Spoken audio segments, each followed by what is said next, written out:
Welcome to World Elephant Day here in the bush. Since I couldn't find an elephant to start, I'm lying in an elephant mud wallow. But this is Safari Live. Stay tuned for lots of animals. Ready.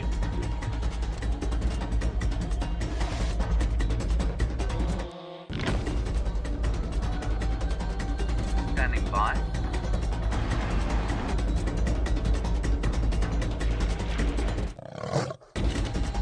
Five, 4, 3, 2, 1. You are live, you are live. Hi! So, of course, it is World Elephant Day, and we are searching for elephants and lions and all other fantastic creatures out here in the African bush. My name is Brent, and on camera with me today is Brian and the Thumb, and together we're known as the Killer Bees. So the Killer Bees are hoping to take you on a fantastic animal-filled adventure today. So I'm slowly meandering my way towards the Buffelshoek waterhole. I had tracks of the whole Nkuhuma Pride heading in this direction. Maybe there's some elephants descending for an afternoon mud bath. Fortunately for me, my elephant mud bath was quite dry. Otherwise, I don't think I'd be sitting so comfortably in my chair right now. And the mud sometimes can be a little bit pungent, and I don't think Brian would be very impressed if he had to smell that mud on me for the whole of the Sunset Safari. Nah. But in final control we have Kirsten and I think Rebecca, and on the other vehicle we have Jamie and Wim. So very exciting to take you on this adventure. Exciting, I'm mixing my words today. But of course it is World Elephant Day, and they are one of the species that have been under pressure over the last 50 or 100 years. Massive demand for their ivory, and but probably the biggest problem, like with most animals, is loss of habitat. So elephants, being a big animal, need big spaces, and unfortunately not too many of those left out in the wild. But we are very lucky to be in one of those places, the home to estimated about 16,000 elephants. The Greater Limpopo Transfrontier Park, made up of 3 countries, South Africa, Mozambique, and Zimbabwe. And we are on the sort of central western parts in a private reserve called the Sabi Sands Reserve, and we're exploring Djuma Private Game Reserve at the moment. Now, Jamie has got a tusked beast, but it's not the one we're looking for.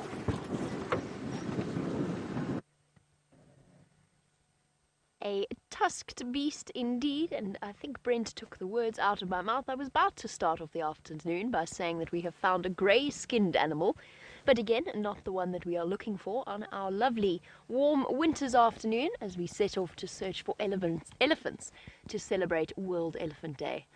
But let us start off with our warthog and look at the magnificent tusks, not to be underestimated, especially because this is in fact a female warthog. And she's got a seriously impressive set of modified teeth, just in the same way that elephants do in terms of their tusks. They've obviously, much like Brent was demonstrating, I think that they've been hanging out around Red Dam in order to find themselves a nice, cool spot to go and lie in the water, perhaps find some mud as well. They're a little bit skittish. Oh, bye-bye, warthog. So, a very good afternoon to you all. My name is Jamie, and this afternoon I have Wim, the wildebeest, on camera with me. And on World Elephant Day, I decided that the first place that one should set out and check is the water holes of the area that we get to traverse. I'm starting off my search at Red Dam in the hope that, since it is 27 degrees today, which is 80 degrees Fahrenheit, beautifully warm, I thought perhaps something might have decided to come and have a drink at the dam. Let us see what's at the waterhole. Definitely don't see any elephants. They're usually quite easy to spot. They're big and grey, and there's not much vegetation around to hide them away. There's something else, big and thick-skinned. And Mr. Hippo.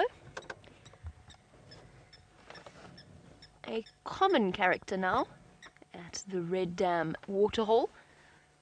A hippopotamus. So alongside the elephant and the rhinoceros, the hippopotamus is the last of our what are known as mega herbivores. Herbivores that are over a ton in weight. And this gentleman has found himself a nice spot.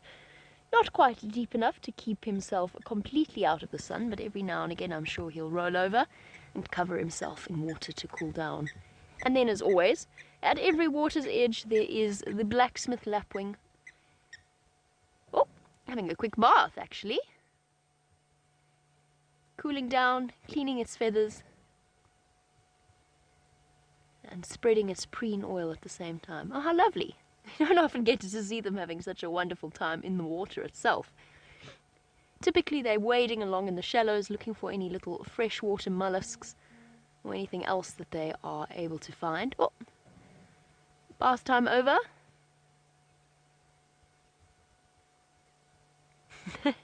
All fluffed up, putting its feathers back in place.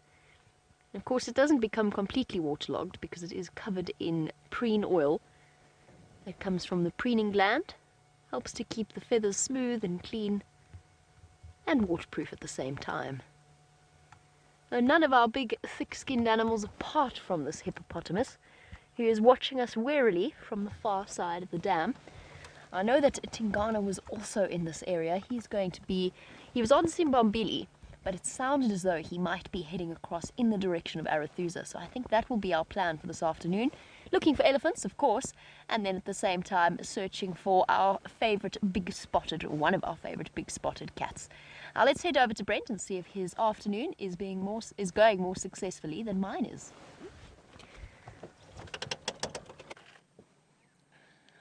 So again, not quite what we were looking for, but a fantastic beast nonetheless. The Cape buffalo. And this is a little group of old buffalo bulls. Now, which tells me something very important for planning the rest of our sunset safari is the lions didn't come this way. So these guys look very relaxed. The last lion tracks were behind them somewhere, so they're probably still sleeping in the thickets around here. So there we go. They're right on the edge of a seep line. You can see really big tufts of grass, and with that little bit of rain, you can see the greenery coming through. So they're busy focusing their feeding area on this seep line, where they're going to get the most nutrients at this very dire and dry time of the year. These are old boys, retired from breeding. They've been pushed out of the big herds by young bucks, and now they live a life of semi-retirement in little groups to help fend off lions. And they are one of a lion's favorite foods. Faces full of character, but we're going to leave these characters to carry on their munching and keep on with our endeavors. Now, for those of you who might have just bumped into us and found us by accident, we are live, and if you don't believe me, you can send me a question on #SafariLive on Twitter or email questions@wildearth.tv. And a happy Elephant Day to you too, Bill. Great to have you on the back of the vehicle. Hopefully there's going to be some elephants around the corner. Now, because it is World Elephant Day, I'm going to continue on. This morning on the Sunrise Safari, we did some elephant quizzes. And it seems like we do have some very smart viewers out there. So I think I might have to toughen it up for the Sunset Safari. And here's a good one. If you had a tin of a soft drink, how many soft drink tins, how many Coca-Colas could an elephant drink in a day? So elephants are capable of drinking a huge amount. I thought Brian was flicking that he saw something. He was attacked by flies and he was defending his honor. So how many cool drink cans could an elephant drink in a day? And if you know that answer, it's going to take some maths. You can send that through to questions@wildearth.tv or #SafariLive on Twitter.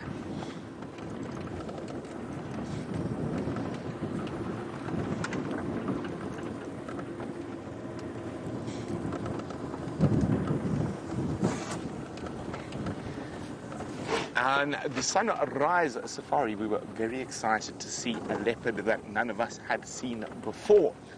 Now, I've seen her sister from the same litter. Brian was with me, but we unfortunately had no signal right in the Marakene drainage. So she doesn't have a full name yet, let me just remember now, but friends of mine across the western boundary have got a lovely nickname for her. So she's got a wonderful long and fluffy tail. So they have named, I'm just checking the spelling for everyone.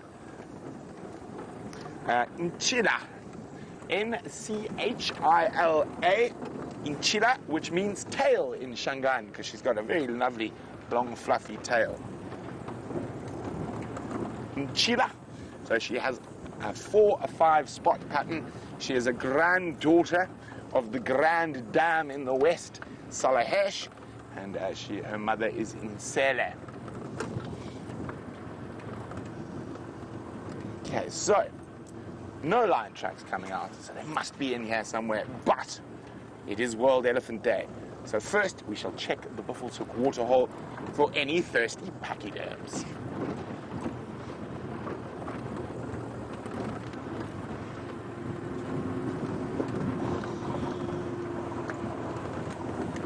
Now, while we continue our search for the largest and heaviest animal out here in the African bush, Jamie's got one who's on the other end of the scale.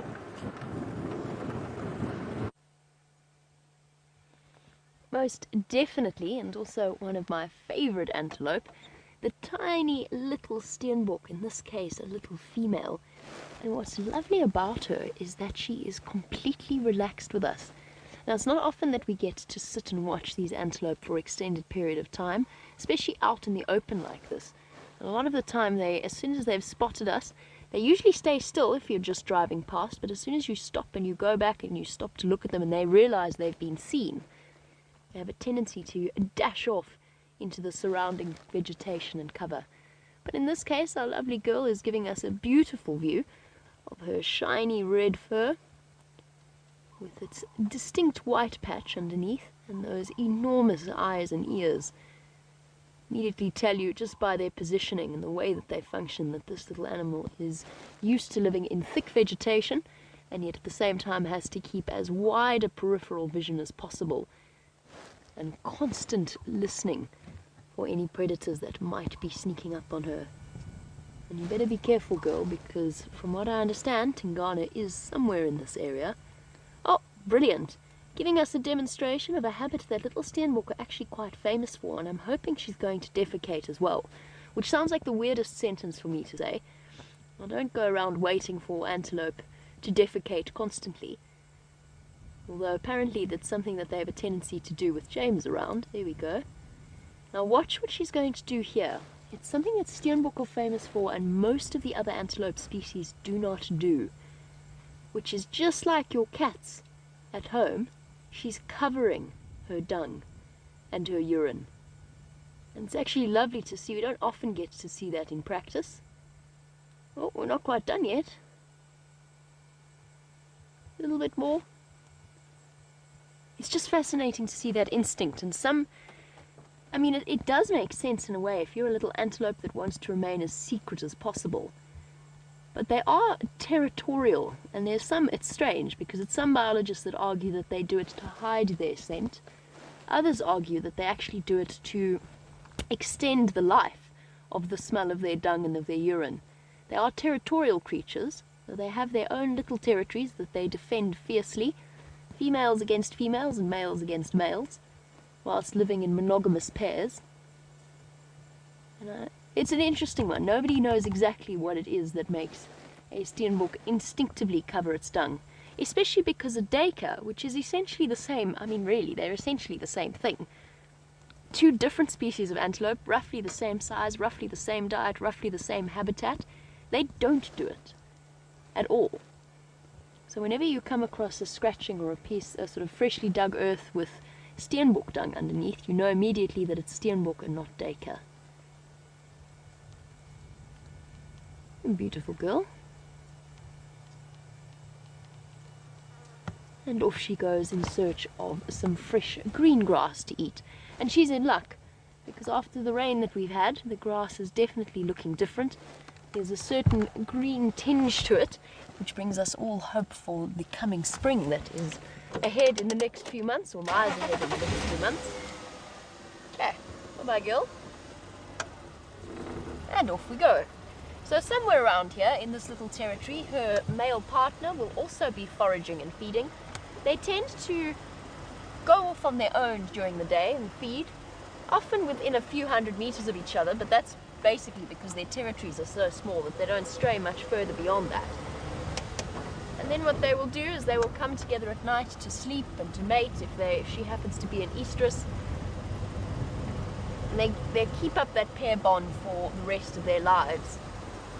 Oh, birds. I forgot to tell you this. So this morning I was out on the sunrise safari on the bushwalk, and I'm going to try and I'm really hoping that we can find this particular bird for you. For those of you who are building up your bird lists, you thought you ticked off every hornbill, but you hadn't, because this morning Jandre and myself and Steph were treated to a really stunning sighting of a trumpeter hornbill. I'm trying to give this some context by stopping for this grey hornbill, but every time I stop he just jumps a little bit further ahead. I'm going to show you in my book what a trumpeter hornbill looks like. They're amazing birds. Let's just go around one more corner to see if I can... No. This grey hornbill absolutely refuses to be on camera this afternoon. But let me... Have you got him? Yeah, it's got a back. A little bit back. Oh, well done, Liam. Ah, goodness, where is it going?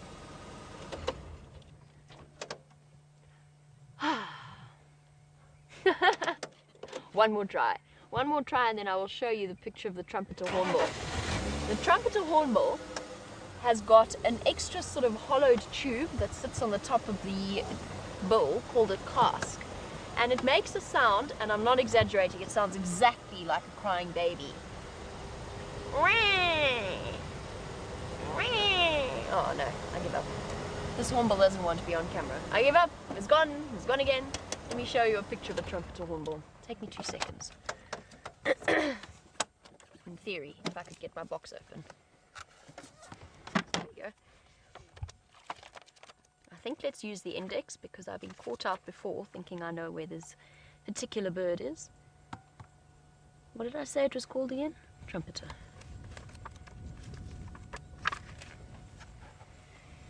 So, number 2 on this particular page, and there are lots and lots and lots and lots of hornbill species, but the trumpeter hornbill is a forest hornbill.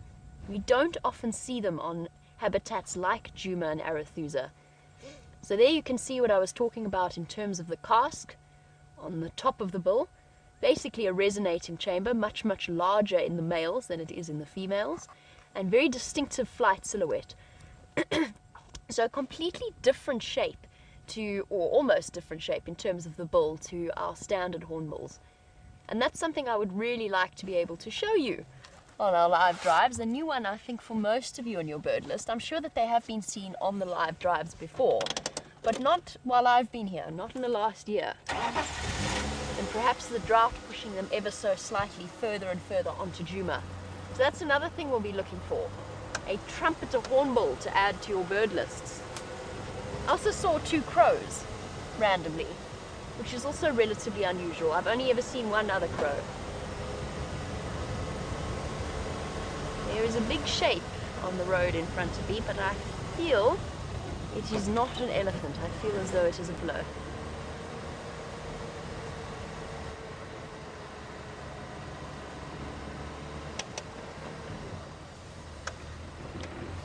Nothing wants to be on camera today. They're all running away, except for the hippo.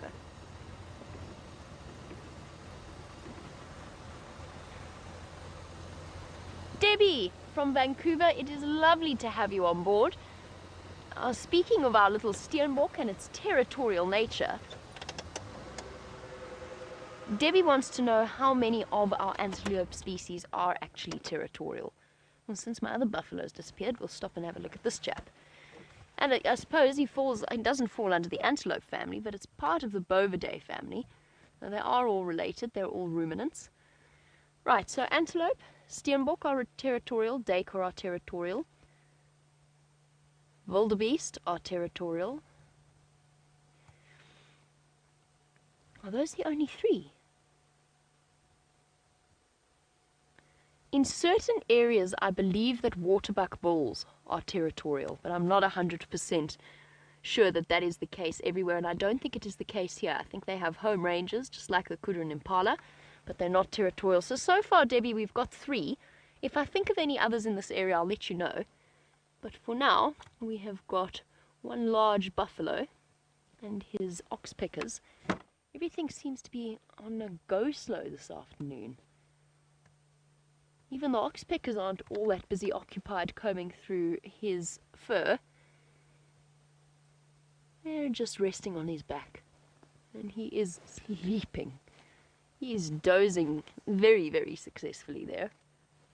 Fast asleep. Have I turned my microphone off? No, I haven't. It's just attempting to escape down into my ponytail again. There we go. Is that any better?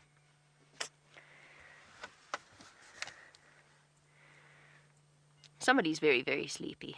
And then we have the oxpeckers. Again, not up to terribly much. Feels as though it's a bit the siesta time out here in the African bush. Red-billed oxpecker, giving us a nice view of its stiffened tail feathers that allow it to perch on slippery surfaces like this buffalo's fur and skin.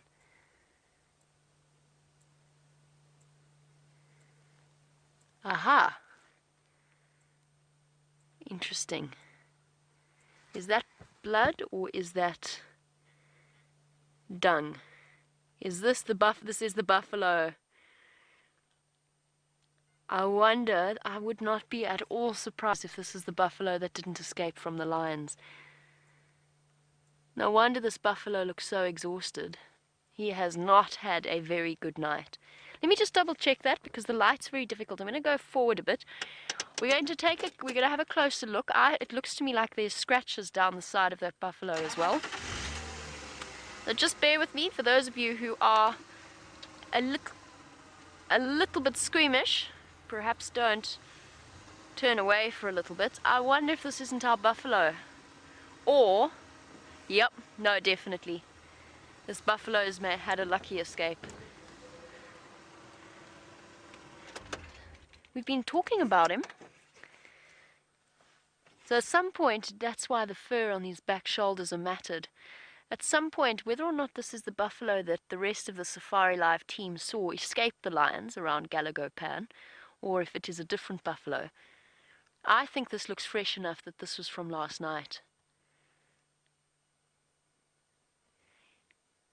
Deep scratches from the lion's claws. One very, very lucky buffalo bull.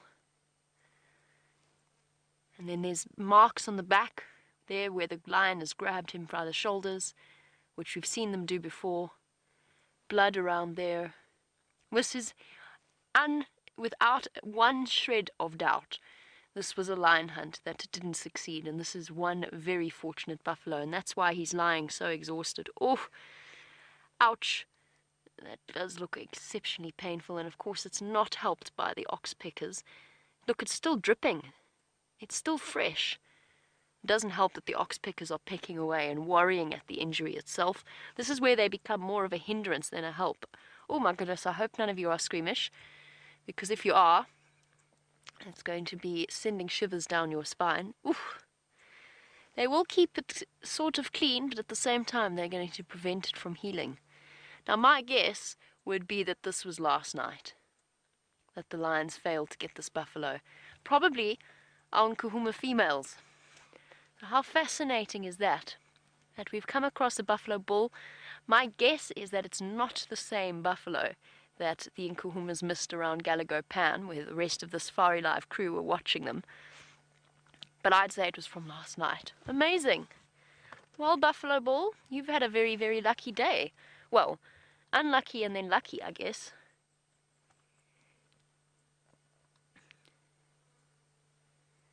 And he probably back, you might even You might even have found that the other buffalo bulls came back to help him, which does often happen with buffalo. Now, he looks exhausted, and obviously that looks exceptionally painful, but really these are just superficial wounds. And unless he's hiding something the way that he's lying more serious, which I don't think he is, he will be absolutely fine. He'll heal up, unless of course he has more bad luck and the lions catch him again. But for now, I think those injuries will heal up relatively quickly. The oxpeckers might keep that hole in his tail around. But these animals are so resilient.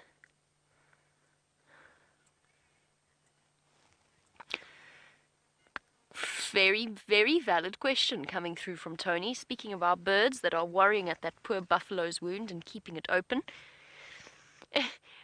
Tony says, why are there no...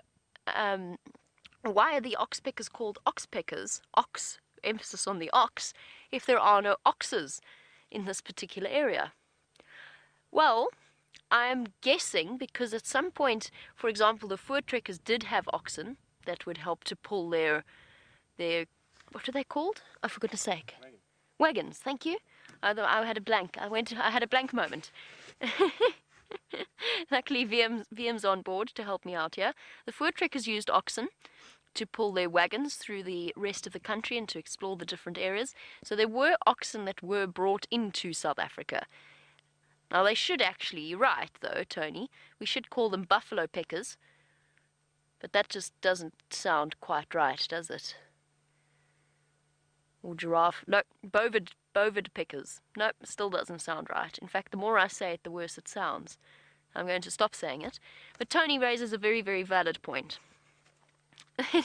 Our oxpeckers obviously got their name because, of course, whilst they spend a lot of time around buffalo and giraffe, they would have spent time on the backs of the oxen that the people brought in to South Africa many, many centuries ago at this point.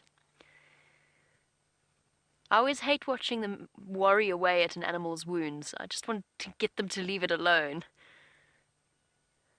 Oh, look at the butterfly. There's a butterfly on the wound, getting the moisture. How's that for imagery? Blood and gore and beauty at the same time. Oof. Okay, let's stop looking at the wound. It's giving me the heebies. Kim, yes, it's possible that he will lose his tail. I think it depends on how much damage, how that wound does look quite deep, and it depends on how infected it gets. These animals have incredibly resilient immune systems, but if infection does set in, particularly with the oxpeckers constantly pecking at it, there is a chance that his tail will at some point drop off and he will be without a tail, which we do see every now and again. We see buffalo without tails. Shame, boy. Shame, he's gone straight to sleep. He's exhausted. That's why he's in the sun as well.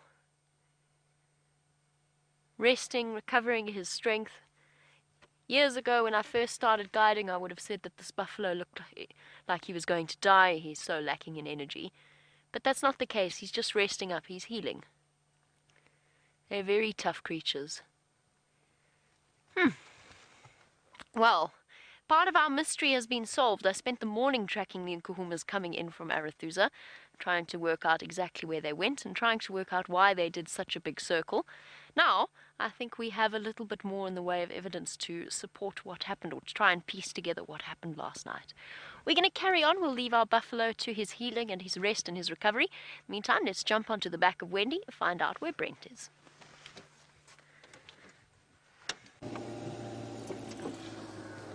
So we're checking for Nkuhuma tracks at the moment. Nkuhuma is our main pride of lions. And there are tracks still here. If they don't go any further, I want to pop my head down into this large hole. It doesn't look like they go. Oh, they're here. There they are, with the cubs. So all the cubbies are here. One went there. The other one's continuing on. Just going to check carefully up ahead on Connor's airstrip for the drone. And if we see no tracks on Connor's airstrip, they must have dipped into the gully.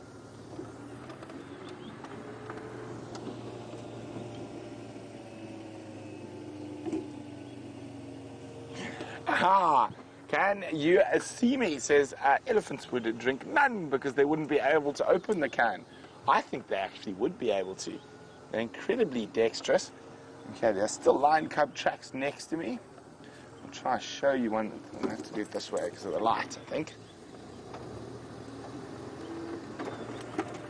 You see them there, Brian? There's lioness and cub tracks. Just on the right-hand side. Here we go. They have been driven over. I did see them this morning. So we're just trying to check where they've left.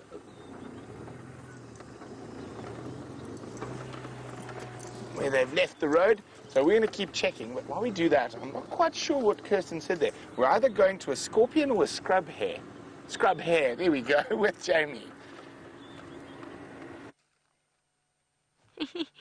We were indeed coming to a scrub hare, but as Brent sent you across to us, this poor little thing was terrified into moving away thanks to the passage of two enormous buffalo bulls walking right past its hiding hole.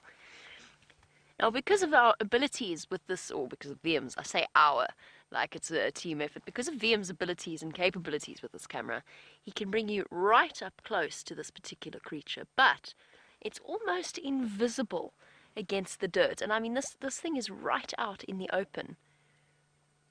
And if it's not moving, you would never know that it is there. And I'm going to try and just go, I think going back might help us here. But isn't that incredible? And by the way, this was VM's spot. He did an amazing job of picking up that it was there. Let's try going backwards a bit. Please don't run. Look how slowly it's... sorry, let's try and get back. It's moving so slowly because it knows that predators' eyes are drawn to rapid movement. Sneaky, sneaky, sneaky. I'm just a piece of ground, I'm just a piece of ground, just a little bit further, just a little bit further into my hiding spot. Well done, scrub hare. We had no idea that you were there. Very sneaky. Worthy of... I can't think of anything sneaky right now. Worthy of a leopard. I think, though, might actually spell the end of our scrub hare sighting. That was highly entertaining, the way that he moved. And of course at night, and they are nocturnal creatures, a scrub hare will dash from place to place constantly. But during the day, they are clearly much more reticent to move. And now he's vanished. I mean, he went under there. I can't see him at all. Very cool.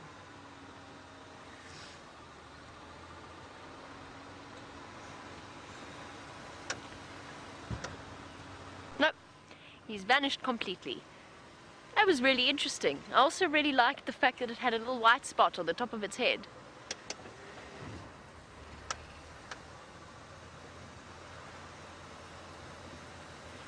And welcome to Rika on the subject of our Lego morph that we were looking at before. Rika would like to know if our rabbits ever get hunted by stray cats out here. In this particular case, we do have rabbits in South Africa. Sorry, just to do a fine distinction. We do get rabbits in South Africa. We do not get rabbits here. So in the Eastern Cape, you get the Jamison's rock rabbit. You get the riverine rock rabbit, which is a critically endangered rabbit species. Here we get a scrub hare. And the difference, of course, is that they live out in the open. They don't tunnel, and their babies are born fully ready to run with their eyes open, their legs fully developed, whereas baby rabbits need a little bit of time of development. So they're atricial as opposed to precocial.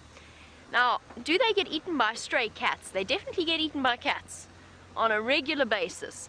Anything, especially servals and caracals, and apparently there's lots of caracal in this area. I haven't seen one yet, but it's next on my list of cats I would like to see.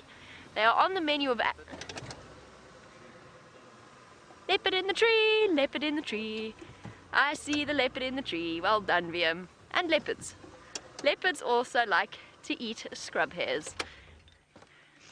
Now I have tragic news for you. I believe that VM has just spotted Tingana. Unfortunately, we are currently on the Simbambili cut line. So that is, I think, Tingana. Yo, it's hard to tell. He's got a kill. And he is up in a tree. And for us, unfortunately, impossible for us to get any closer. Well done, VM. Well spotted. A leopard in a tree.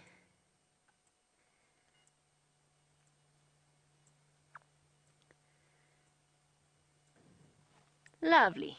Let me just take my... Sorry, this is not VM, this is me. My foot's on the brake.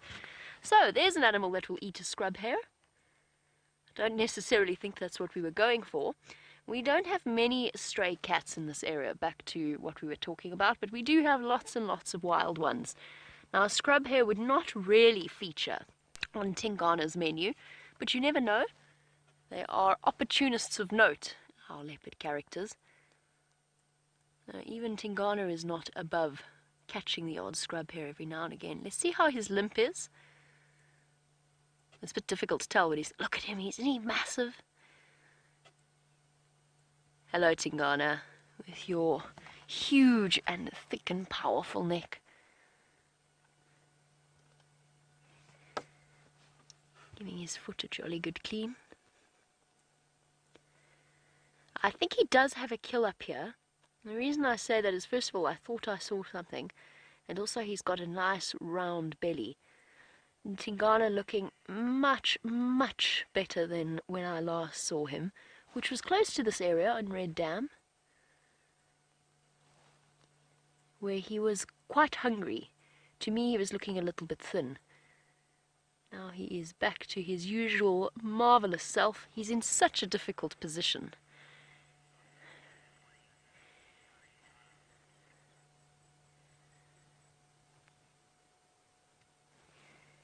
The picture of balance and poise. Tingana? Ah, settling down on his branch. Don't you want to come this way, boy? That's a very tricky spot.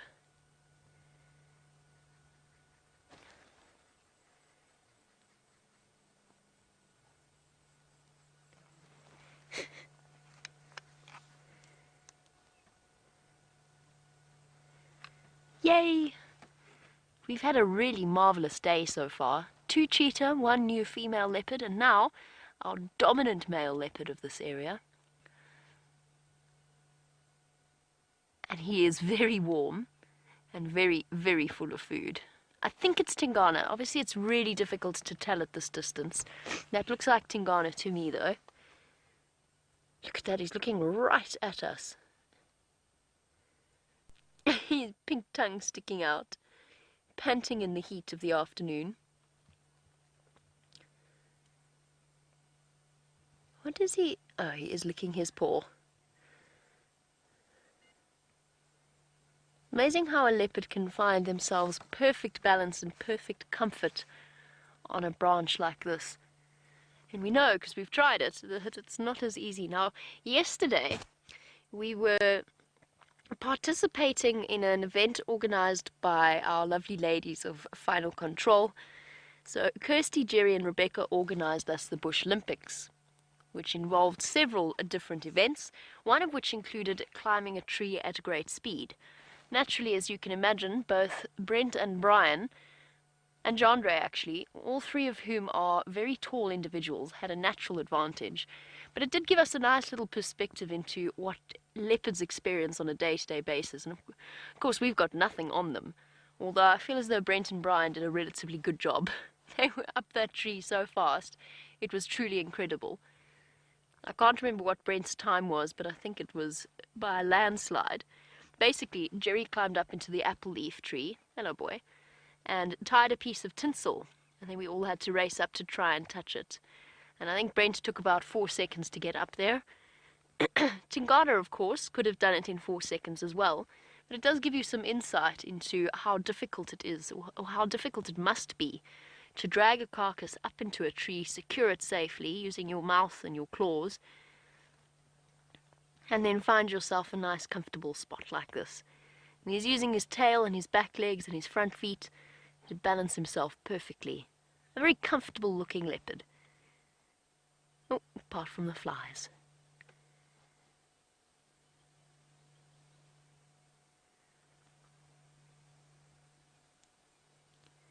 Come this way, boy. This way. Come south. This is a difficult place.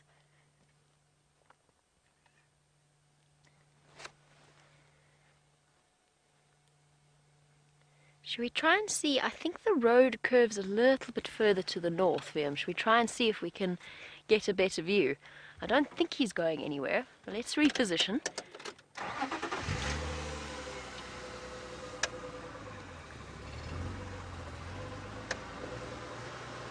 I'm hoping to try and move the sun as well. Not move the sun, obviously. I'm not going to move the sun. I know I've got delusions of grandeur, but that's a bit dramatic. I'm not going to try and move the sun. I'm going to try and reposition so that the sun is slightly less straight into our faces. How's the view? Bit back. Those of you who are watching, sending us through some beautiful screenshots. There we go, that's a bit better. So thank you everybody for that. My apologies that I can't get any closer. For our new viewers, the reason that we are sitting where we are... Oh, there's another thing. There's another thing. Oh, it's a hyena. There is a hyena at the base of the tree. I'm not sure, VM, if you're going to be able to see it. It's off there. Oh, never mind. Yes, of course you're able to see it. Here we go. The patient hyena. Our two spotted predators. At a standoff. And then... oh, yes, there we go. Now we can see the kill. He killed an impala at some point. Most of it seems to be finished. No wonder he's got such an enormous belly.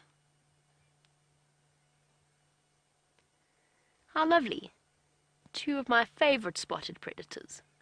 For new viewers, the reason that we are in the position that we're in is that whilst the animals don't have any boundaries in their 4 million hectare, 8.5 million acre wilderness area, we do. Not everybody can go everywhere, and unfortunately Tingana has killed and hoisted his impala. Oh, scooting. Getting more comfortable. He's put it in a spot where we cannot get any closer. That was such a cute reposition. Cute is the wrong word for Tingana. That was such a lumbering reposition. So we cannot go any further north. You might see some other vehicles arriving. They might come and join us, but they will be able to go in and have a closer look. Whereas, unfortunately, our lot in life is to look at him from here. Not that I'm complaining. It is a beautiful view. And there's nothing more iconic, or there's no more an iconic way to see a leopard than to watch them spread-eagled across a branch. As James would put it most poetically, the boughs of the tree. Cradled in the boughs of the tree. Perhaps might be a James-type expression. Giving us a really nice view of his rosettes, the type of spots that leopards have, rather than just solid spots, as they have around their feet. As you move up towards their back and along their side, they almost seem to have rosettes. Oh, such a tired leopard. It's difficult getting comfortable when you have a belly full of impala.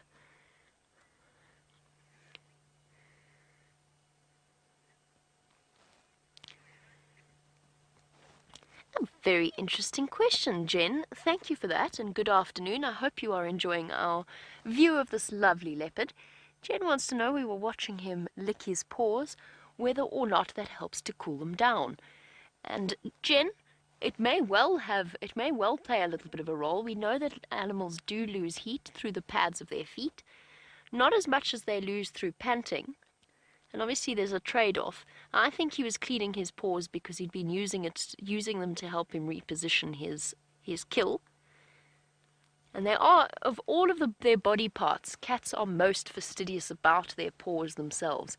I'm not discounting the possibility, Jen. I think it's entirely possible that they lose a bit of heat every time they lick the bottom of their paw and then the wind blows over it. But in this case, I think it was just serving a cleaning purpose. But a really lovely question and a very good point. Because, of course, these cats can't sweat in the same way we do. And particularly for lions, it becomes a very, very warm business being a lion, with a belly full of rotting meat, which, as you can imagine, is not a cool process. It produces a great deal of heat as they digest that amount of food. So not only have they got the African heat to contend with, but they've also got the process happening inside of them, which is why whenever we see a full leopard or a lion or even a full cheetah, they tend to be very relaxed and quite prepared to just lie in the shade and pant their way through the day. His tangling feet. My favorite thing to watch with a leopard lying in a tree is the way that their paws dangle over the edge. Now, to go back to what's happening here for newer viewers,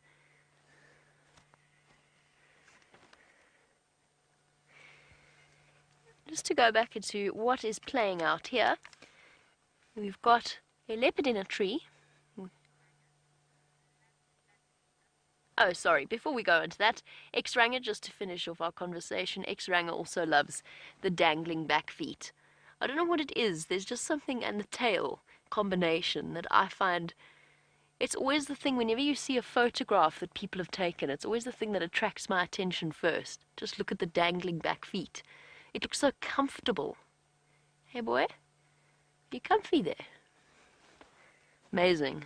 That piercing look, even at this distance. Sorry, what I was going to go into for new viewers is we've got a leopard. I should know the difference by now. We've got a leopard in a tree with some food, and we've got a spotted hyena hanging around underneath. And this is a very, very common scene.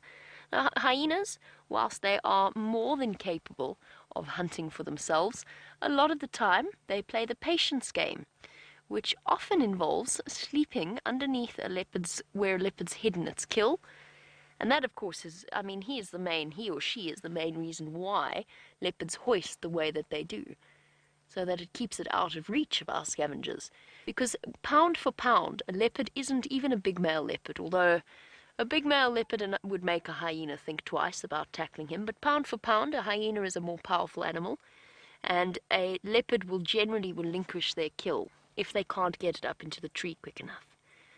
So now we've got the hyena playing the patience game. I know that you had a scene with Karula and a hyena lying up close together. It's something we've seen on a relatively regular basis. We saw it most recently with Tiani Salaeshe, the two female leopards of this area, and I believe a hyena that some of you have nicknamed Milky Way, with one blind eye, which I love, by the way. I was thinking Galaxy, but Milky Way works as well. So you often see lions and what is wrong with me? Why have I got this obsession with lions? Leopards and hyena lying in very close proximity.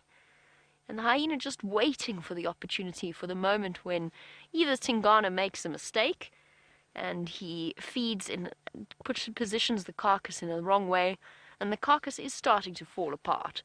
I mean, it's essentially held together by bits of skin and a head. And the hyena's waiting for that moment where something drops off and it manages to collect the scraps, or perhaps the entire thing, if Tingana is incredibly unlucky. We're going to spend our next few moments with our lovely leopard resting in a tree, but let us jump onto the back with Brent, who has finally succeeded on World Elephant Day in bringing you some elephants. Isn't this exciting? World Elephant Day, and of course some elephants have made an appearance. Now, they're in some thick bush just below my house. And there we go, wonderful to have elephants on World Elephant Day. Quite a nice herd, probably about 15 to 20 individuals. And they went for a drink at the Juma Pan, and now they are heading into the mixed woodland feed.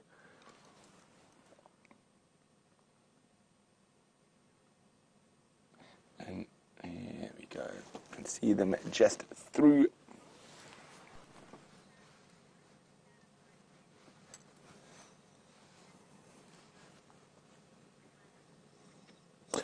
So everyone is asking, what is the can of Coke? X-Ranger would like to know how many mils are our soft drink cans here.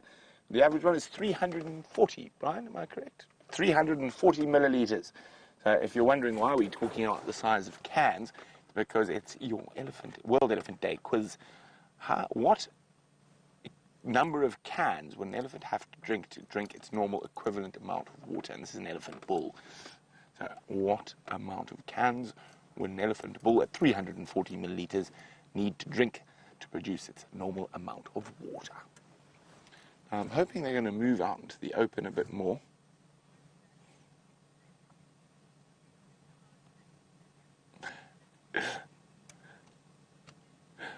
Finn, who's 8 years old, says, is the answer 1 million?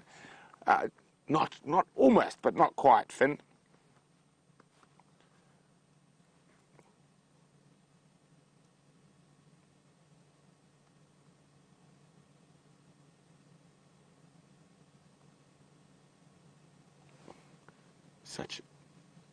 You can see how harsh it is at the moment out there for the eddies.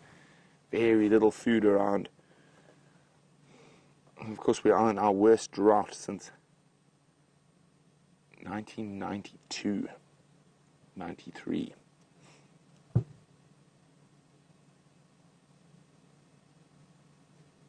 And you can see a lot of the trees around that area have been completely stripped.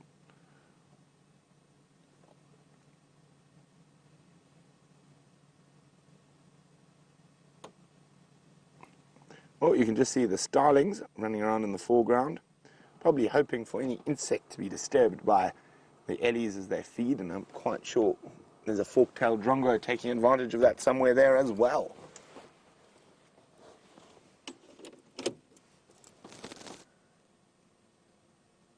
Now, it's a nice warm day, 27 degrees Celsius, so about 80 Fahrenheit. So those massive ears will be working to cool the ellies down. It's basically a massive air conditioning system. You can have about 8 liters of blood in their ears, so just under 2 US gallons of blood in their ears. So all the warm blood gets pumped through into their ears, and they flap their ears to cool down and sending cool blood back to the rest of the body. And that's how elephants are unable to feed throughout the heat of the day. And being such massive creatures, they do need to feed constantly. They feed for most of the day.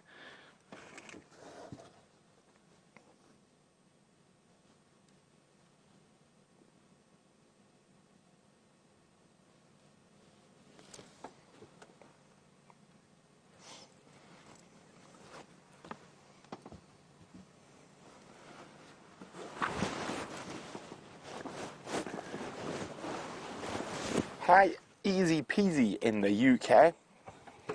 Easy Peasy would like to know, how do elephants generally fare if they are brought up in captivity and then released in the wild? Now, it all depends on where, Easy Peasy. In most places, not well. So the reason for that is that they have lost their natural fear of man. And they're used to getting food from people. So what happens is, quite often in those situations, is the elephants will come up to a person who doesn't have any food and start looking for food from them.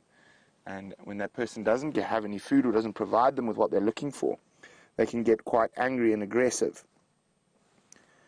And of course that is very bad, because it generally ends up in the elephants having to be destroyed. So the only place that really works is if you can put elephants in an area where there are no people. And massive areas with lots of other wild elephants.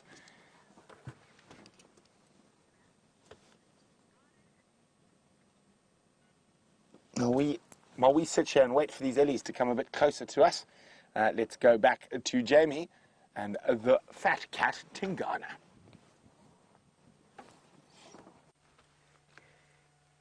One fat cat indeed, who has managed to shift himself to what looks like a slightly more comfortable fork in the tree. He's now resting his head, and I think that I'm just going to roll backwards ever so slightly to see if we can't improve our view of at least his face. I say roll, almost.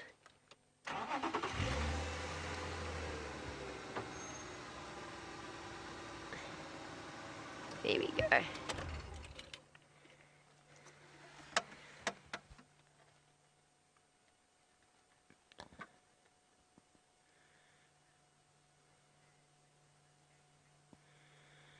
Now, Ellen, I actually thought I had read something along those lines, so thank you for that. Ellen Fowler has sent through an update that apparently Tingana stole this kill from Shadow and her cub. Now, I had read about that, I just didn't realize that it was this particular kill that he managed to nick from her.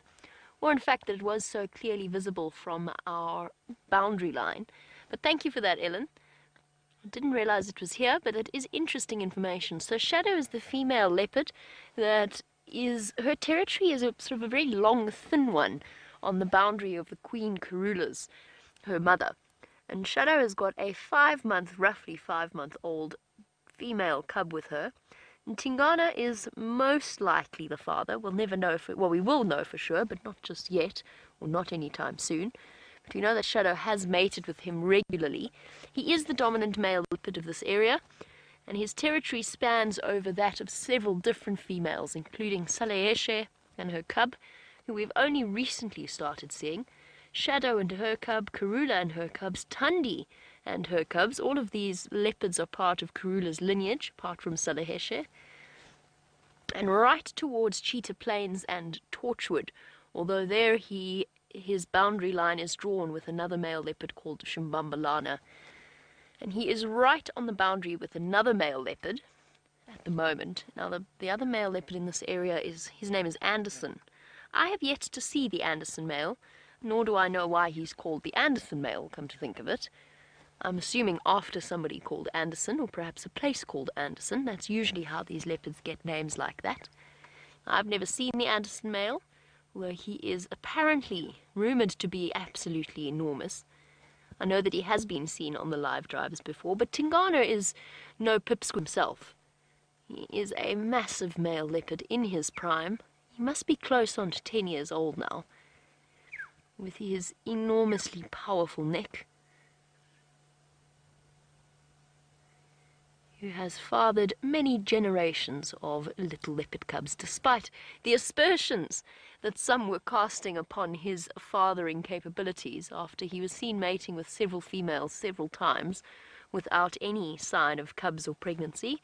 But that, of course, is now completely changed, and all three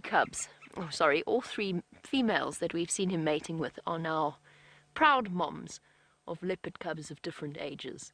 From Karula's are the oldest at 6 months old, and then Shadow's, and then Tundi's recent litter that we have yet to see, and that I'm so excited to see. Because I have to tell you, if I had to pick a favourite female leopard, no, not a favourite. I have a soft spot for Tundi, let's put it that way. I don't know what it is, but I really like her. And Tingana, of course, is always lovely and picturesque to see. He's presented us with some amazing sightings. The last time I saw him, he was wandering through a drainage line, marking his territory. And perhaps tonight, if we are able to, because the kill is in a tree, if we were to return here, and perhaps he were to decide to move off from this kill, although I don't think he's going to go too far, to be honest. With that enormous belly, there might not be any meat left, or much meat left. But he's still got a lot of digesting to do. But perhaps, depending on how the evening goes, he might decide to come down and start to give us that incredible sawing territorial call that leopards give. We'll just have to see where the afternoon takes us.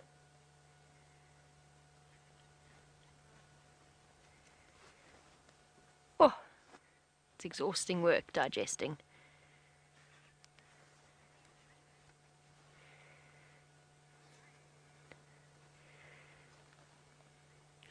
And James Richard is affronted on the behalf of the leopards. Perhaps affronted is the wrong word, but James has pointed out that perhaps we need a World Leopard Day, or when is World Leopard Day, since our lions and our elephants have been getting plenty of attention and love, which of course we do not begrudge them at all. But a valid point, James, and I have absolutely no idea when World Leopard Day would happen to be. I'll have to double check that. Is there a World Leopard Day? There must be. I mean, if there is a World Bow Tie Day, which I only found out this morning upon the conversation with Brent and Brian, if there is a World Bow Tie Day, then surely there must be a World Leopard Day as well. It is interesting that the World Lion Day and the World Leopard Day fell in such close proximity to each other, but it's nice. It gives us a really nice opportunity for awareness raising and just a time to appreciate the amazing animals around us. But James is right. Maybe we should make a World Leopards Day, JR. Celebrate our different leopards. We've been off to a good start today. One new female leopard this morning. And Viam, you filmed that leopard as well. No. I was snoozing this morning. Oh, were you snoozing this morning? Oh, so you missed out. I'm sorry to hear that. So Viam was snoozing this morning, so he didn't film the new female leopard. But we've definitely been off to a good start in terms of our lovely spotted cats. But then the problem is, James, then we need a National Buffalo Day. Well, maybe not a Buffalo Day. We're going to stick to the endangered animals. National Pangolin Day or International. The hyena just moved off. The hyena just moved off. Where did it go? To the left. Is it coming towards us, or is it just going into the shade? Because that might be quite a nice surprise. Let's go forward a bit and just double check.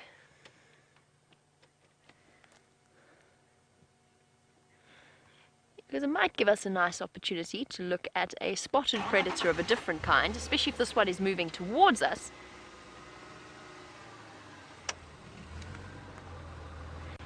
Where's this hyena gone? And Belly, unfortunately, this is one of the reasons why I'm trying to find our hyena again. Unfortunately, very sadly, our hyena have not returned to Djuma once again. Look, they're always there. They come through each and every single night. Their tracks are around that area. Where's this hyena gone? Must have gone to go and lie in the shade. Oh, seeing those off-road tracks going a bit closer, it's terribly tempting. But unfortunately, rules are rules. But it's just there. It's just there, it's so close. I don't know where this hyena went now. He must be hiding somewhere flat. Belly, and for newer viewers, oh, there's another vehicle coming in. Unfortunately, our hyenas remain denning away. Oh, hold on, the Tingana's now up.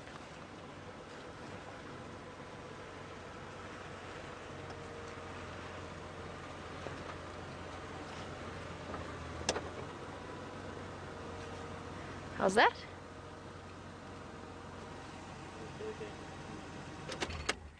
Pardon? Oh, further back. A little bit further back. I wonder what prompted him to get up. Maybe just discomfort.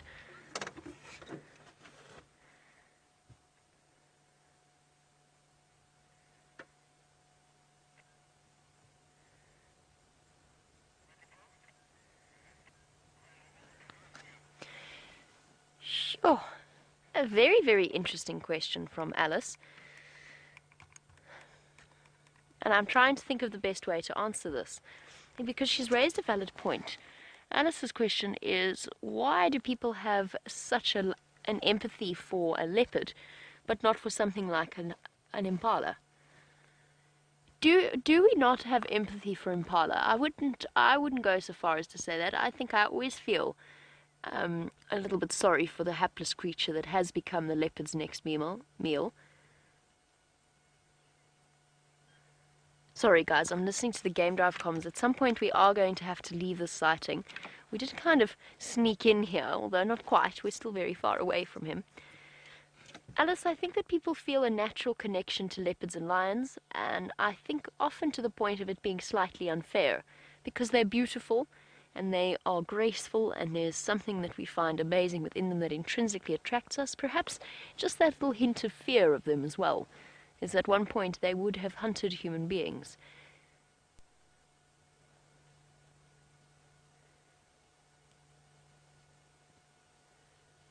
Aha! There is a male lion on Djuma that I've just heard. Sorry guys, the Game Drive comms have suddenly taken off spectacularly, and I've got too many voices happening in my ear at one time. But Alice's question is an interesting one, because it is true. We take impala for granted, but I don't think, Alice, necessarily that it's a lack of empathy. I think it's an acknowledgement of the natural order of things. So you cannot begrudge a leopard its meal any more than you can begrudge a lion its meal. I feel sorry for that buffalo with his injured tail, but at the same time he had a lucky escape, and the lions went hungry last night. It is just the natural cycle of things. For me, what saddens me out here in the bush, my heart no longer breaks whenever something natural happens to an animal. But for me, it is far, far worse when a human being has played a terrible role in whatever has been inflicted upon that animal. That is where I find the tragedy. But that's slightly separate to your question. I do think human beings are intrinsically attracted to the idea of leopards and lions.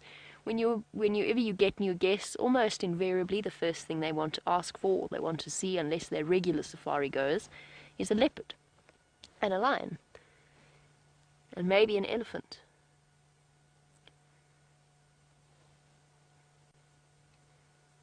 And they don't necessarily get quite so excited as we do about things like trumpeter hornbills in places where trumpeter hornbills are not often seen.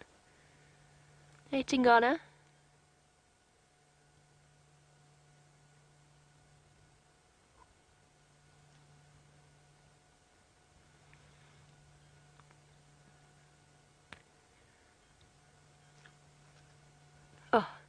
Oh, he thought about settling down. Oh, there we go. I think he just can't find a comfortable place for his stomach. That's why he keeps shifting around. Not that he wants to come down, he just can't quite find a comfortable spot. Resting on that enormous belly, he can't lie on his side.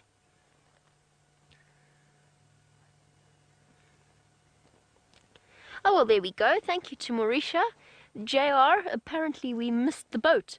And International Leopard Day was on the 3rd of May. So there we go. We do have a Leopard Day, an International Leopard Day, but we missed the boat on that one. Whoopsie. And perhaps we didn't realize, in fact, we definitely didn't realize that it was, in fact, International Leopard Day. So there you go. They are not without their own day.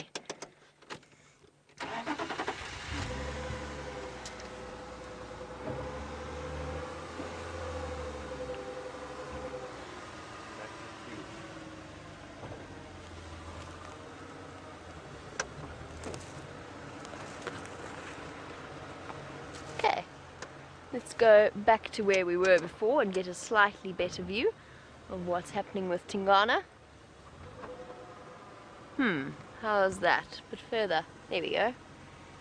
He's got a branch behind his head. I think that will do for now. Unfortunately, it's not going to get much better than that. And Cat in Tampa, lovely, lovely message from you. But although we have missed International Leopard Day, we have not missed International Snow Leopard Day, which is on October 23rd. And that's definitely a day we can all get behind. Whilst we don't have any snow leopards here, we do have their cousins, and it is a dream of most of ours, I think, to be able to go and see a snow leopard in the wild. I know it's very difficult, next to impossible.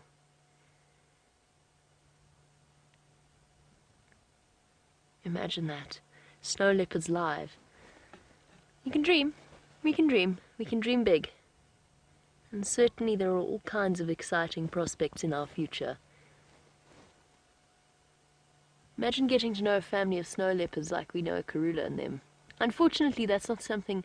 What we have here in the Sabi Sand is pretty much the best possible way of viewing these wild leopards out in their completely natural habitat and behaving as they would in their day-to-day lives without any concern for us. And that's due to years and years and years and years of very hard work in terms of habituating them and getting them used to the presence of vehicles, which in turn contributes to their survival and ultimate success, because tourists pay money to come and look at them, and money helps to fund conservation, unfortunately.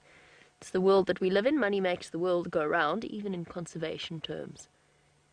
So by being able to be comfortable around vehicles, leopards are essentially, or getting leopards to be comfortable around vehicles essentially allows us to invest in their future. I think at some point relatively soon we are going to leave our male leopard and go off in search of this lion that apparently has been sitting on Juma the entire day. It must have been him that we heard roaring this morning. They were shouting all over the place. and possibly he was part of the buffalo hunt that apparently was unsuccessful.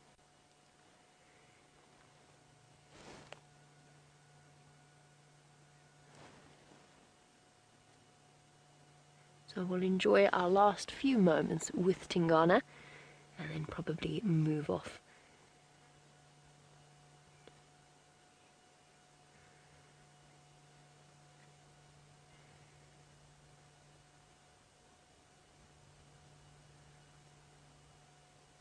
A hot and sleepy afternoon, and I think we shall leave him for now. We will try and come back depending upon what the lineup is. There are other vehicles waiting to enter into the sighting, and I want to go and investigate where that line is. And if we can, then we will come back to him towards the end of the day as it starts to get a little bit cooler. I think for now, let us leave him be. In the meantime, while we move off and go and find that male lion, let's head back over to Brent and find out what he's been up to.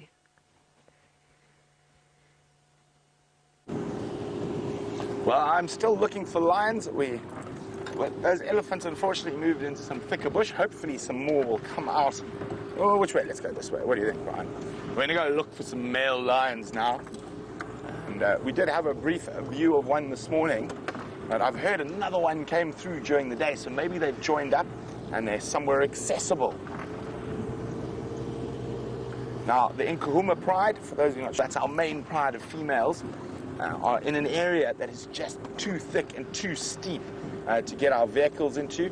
We'll go look for the males, and then I think we might go look for our new leopard a little bit later. She was left in Buffelshoek, so I'm just waiting for the guys to go have a look at the last position before we shoot into that general area. But back, because since it is World Elephant Day, now, what was the heaviest elephant ever recorded? What was the heaviest elephant ever recorded? Send your answers through to questions@wildearth.tv or hashtag SafariLive on Twitter.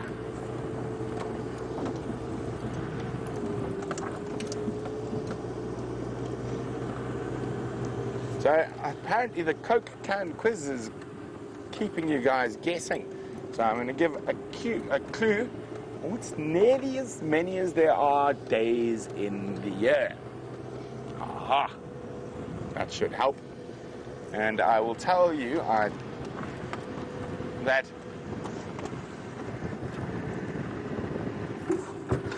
sorry, I thought I saw some more elephants. It's not elephants. It is that large termite mound.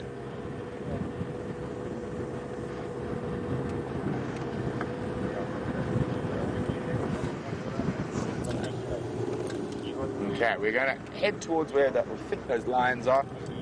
Probably about 5-10 meters away. But remember, what's the heaviest elephant ever recorded? And you can give me your answer in pounds or kilograms or tons. But interestingly enough, we were talking about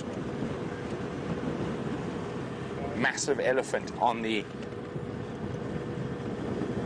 Sunrise Safari, and I did give a hint to where the heaviest elephant, not heaviest elephant ever recorded was. So hopefully those of you who are watching from the Sunrise will be able to pick up on that.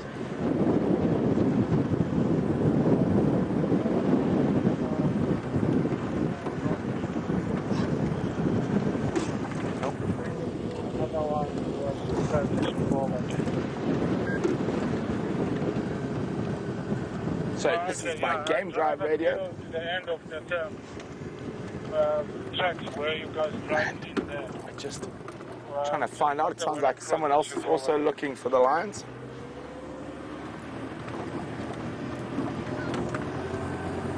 No, yeah, maybe they moved because of the hedges.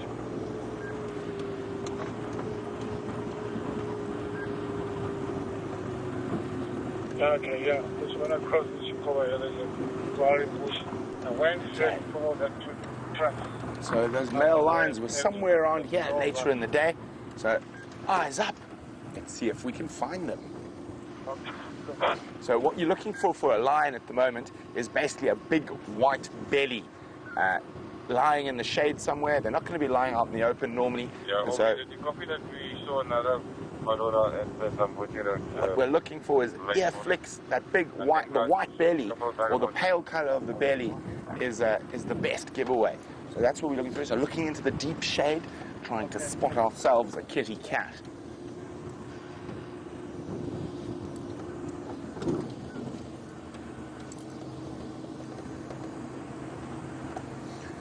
Well done, Captain Tampa. It is indeed 360 cans, normal soft drink cans, but for everyone else, I've got some other interesting stats. It is the equivalent of, where's this now? It is equivalent of 211 UK pints, or 253 US pints, and it is 31 US gallons of water a day. Ah, there's Taxon. I think he's also in search for the same lions we're in search of. Oh, hey. Hello, everyone. Home for? Where's my lions? Aren't you supposed to find them for me? No, I just told him that you're coming. Oh, is he? I'm okay. You found them? No. Where were they? Somewhere, yeah. Yeah, I drive down there, but I can't see anything. Maybe if you try more. Okay, I'll go have a look. Drainage line, yeah. Cool. I'll give you a call. Cheers, everyone. Enjoy. Okay, so we're going to carry on. So Taxon was also looking for the lions. Unfortunately, he didn't find them. So that means it's up to us. We like a good challenge, don't we, Brian? Okay. Let us search. Hats off.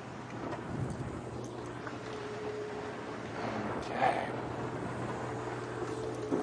So elephants might have pushed them during the day. It's always a possibility.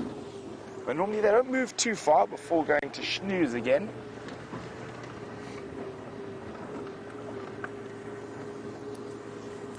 Oh yes, we were chatting about that. So as I said, 253 US pints, 211 UK pints, and 31 US gallons. So this is where the lions were sleeping, somewhere just in here. So let us have a look.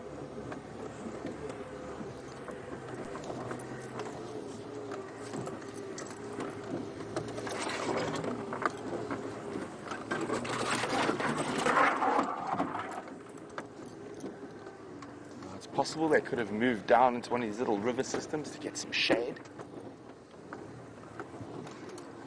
There were two, apparently, and these are two members of the Birmingham Boy Coalition.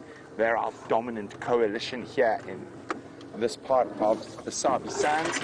There are 4 individuals. There used to be 5, but one unfortunately got hooked by a buffalo when it was hunting it, and it got a hole in its lung and it passed away.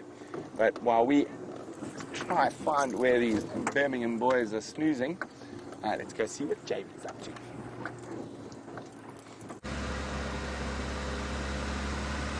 Well, I'm pretty sure I know exactly where one of them is snoozing, which is just along Triple M, which is where we're heading to at the moment. I've just stopped to chat to Roy from Arethusa, and he tells me something interesting. He tells me that that buffalo has been there for 3 days, which means, by my calculations, it must be the same buffalo that was, well, I suppose they could have gone for 2 different buffalo, but it definitely increases the chances that it was the buffalo that the crews saw being hunted at Gallagher Pan a couple of nights ago, which is truly fascinating because he's made his way all the way to Arethusa, and we were chatting a little bit about it on foot this morning with Steph and with Jandre, and about the fact that that is one buffalo that we really don't want to bump into. He's not going to be in the most pleasant of moods, let's put it that way. Now it's interesting to see just how far he's moved before he found a place to rest and recuperate. It's also interesting that the lion tracks all come from there. Perhaps they tried once again. Ryan, can I make my approach? I'm going to take that as a yes. Somebody stopped on the road to come and have a look at him. Hello, hello. How are you? Good, thank you. How's it? Hi, everybody. Oh.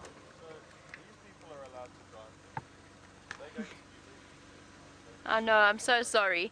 We're going to go past you, but we did sit and watch a leopard from the boundary, so you know. We do. We're using it on you right now. I know. Cool. Cool. Enjoy it. Thanks, Ryan. Yeah. Yeah, absolutely. If you're your side, we'll do. The rest of them are our side, and Kuma's as well. I heard so. But I'm thinking closest water is probably going to be somewhere rhythm. I don't know if there's anything left on the side. Nothing this side. Treehouse is dry, everything's dry. Just the pan. I'll give you a shot. Cool. Okay. Cheers, guys. Sorry. Bye. Now find ourselves with the opposite advantage of being able to go onto Djuma as opposed to having to look at across at Tingana on the Simbombili or on Simbombili. That, by the way, was Ryan, who is the head guide of Arathusa, and was very, very helpful in making sure that our attention was drawn to the existence of this line. Let's not be rude and block his guest's view at the same time. We'll try and go around rather.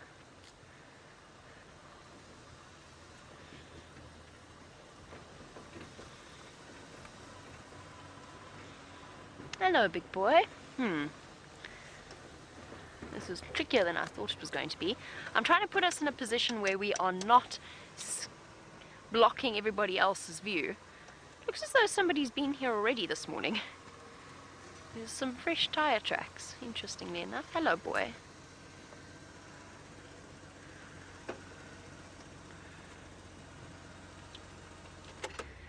And so we have a magnificent male line with one roundish belly resting up on a termite mound in the sun once again. The animals seem to be enjoying lying right out in the open this afternoon.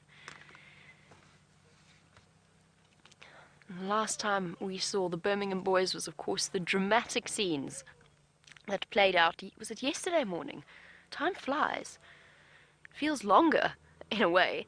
But yesterday morning, Vim and myself were witness to an incredible scrap. Almost a family argument, I think, is the way that we've decided to classify it.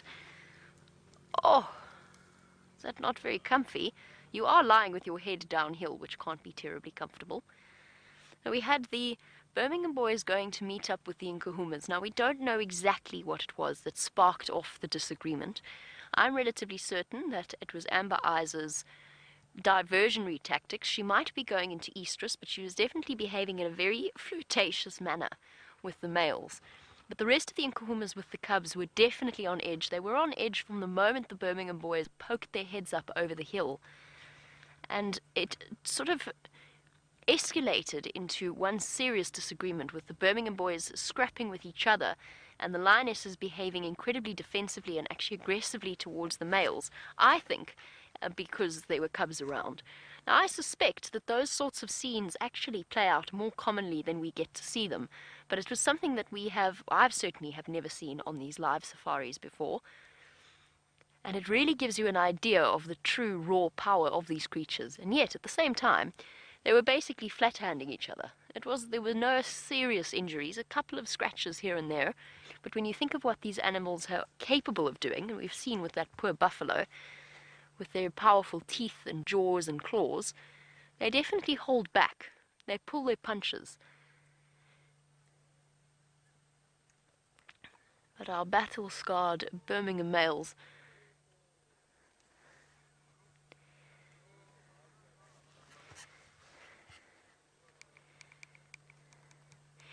bear with me one moment. I just have to call this in on the Game Drive comms.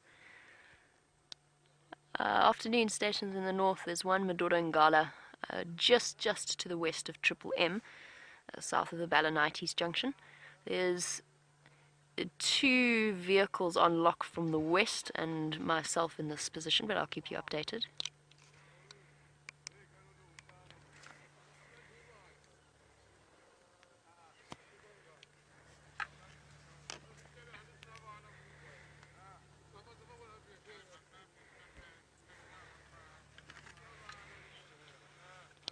That's affirmative. He is on our side. He's on Djuma.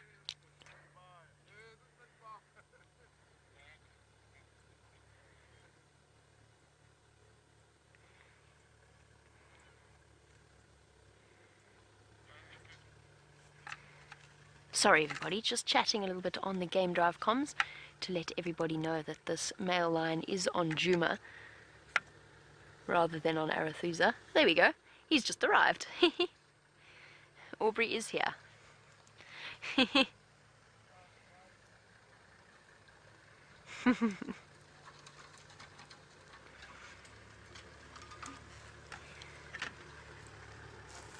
Standing by. Sorry guys, we have to play a bit of Tetris here.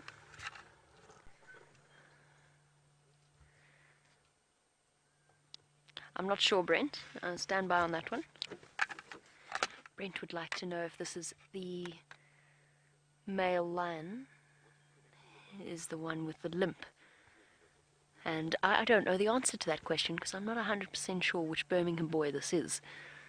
I mean, all of them seem to be sporting some kind of limp at the moment, which is relatively typical of a dominant male lion in an area like this.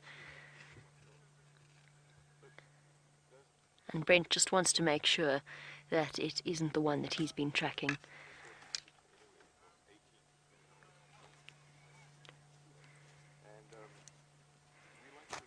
Paul has suggested that this is Birmingham boy number 2, which is entirely possible. He's got those scars around his nose and then just up along his cheekbones, which should be relatively distinctive. But of course, male lions constantly have fresh scars, old scars, healing scars.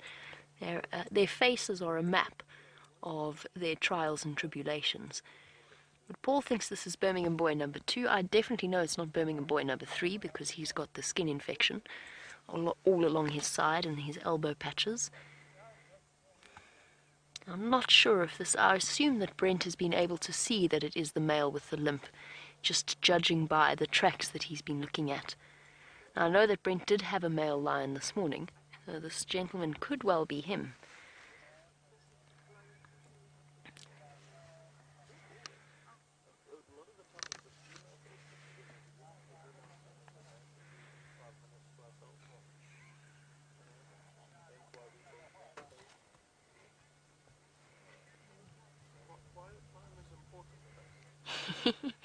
Dispatch Griffin, who is our newest Safari addict, or one of our newest Safari addicts, would like to know how many terms we have to use for lions on the radio. He's heard flat cat and fuzzy, and now whichever word I just used.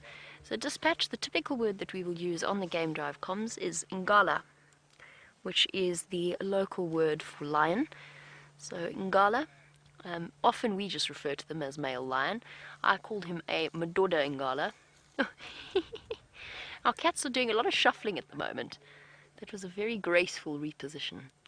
Dispatch, I often refer to him just as lions in English on the Game Drive comms. I referred to this gentleman as a Madoda Ngala, which means a man lion. It's not actually the correct term. Apparently the correct usage in terms of Shangaan is Manona Ngala. A Madoda is a man, a human man. Oh, so exhausted. And flat cat, we often say that we're leaving them flat cat, and the reason that we do that on the Game Drive comms is to tell the other vehicles what that animal is doing at that particular time, whether they are on the move, in which case it changes whether or not people are going to come and see the sighting. If they're far away and they know that the animal's moving, then they might not try and get here, or they might try and race quickly. It's just keeping the other people updated as to what the animal is doing. It's not enough to just call it in. You've got to explain the positioning and the situation. Because, of course, a sleeping lion is a very different thing to a hunting lion.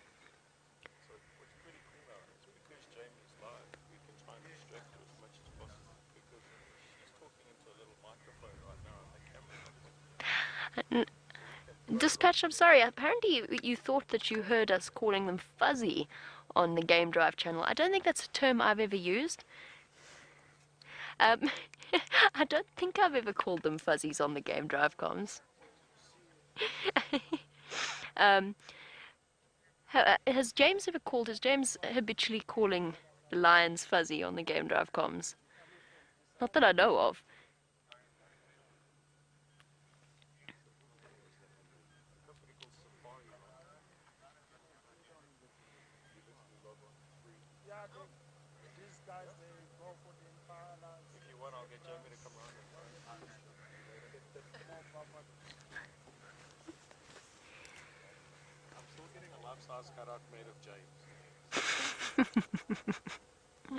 Ryan's just making me laugh.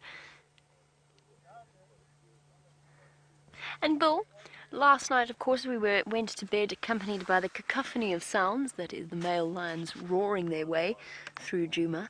Bill, yes, it does keep us awake at night, but are we going to complain?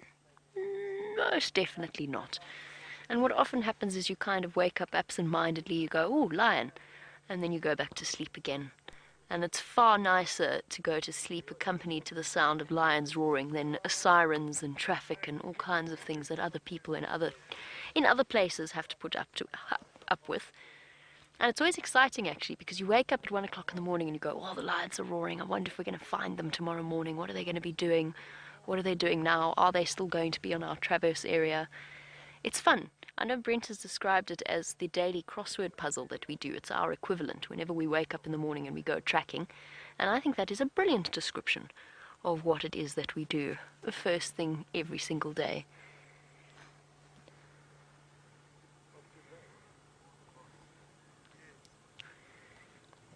Now, I want to try and puzzle out exactly when this male lion decided to pop out in this particular spot. If he is the same one that Brent is tracking, and if he was the same one that Brent was with this morning, we'll try and figure all of that out. But in the meantime, let's go and hear from the man himself how his tracking expedition has been going.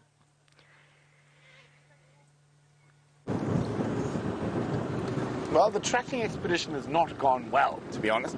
I'm quite sure that male lion that Jamie's got is one in the same as the one I was looking for, and he's moved from where he was this morning. But there was a report of another male somewhere around here.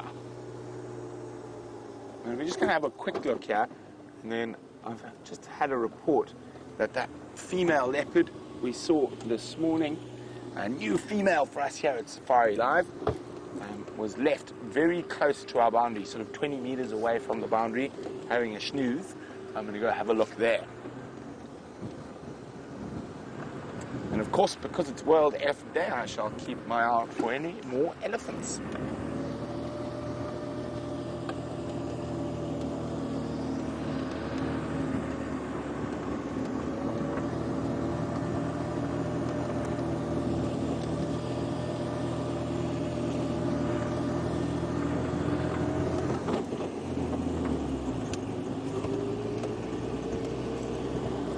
Well done, Dewey Lane. You are spot on. The largest elephant ever recorded was from southern Angola. 11,000 kilograms, 11 tons, or about 24,000 pounds. He didn't have the biggest teeth, but he was a fatty. Now, that part of Angola, I know I didn't mention it on the Sunrise Safari, but it's so interesting for those of you who might have missed. Now, that part of Angola has been in war for many, many years. It hasn't for the last so, but the landmines were laid very willy-nilly without a plan. And for quite a few years, the elephants were really getting hurt by those landmines. But they learned to smell them out. So basically, when they walk through a minefield, the elephants single file, and they get through the minefield, they spread out and start feeding. And it's absolutely incredible that they do that.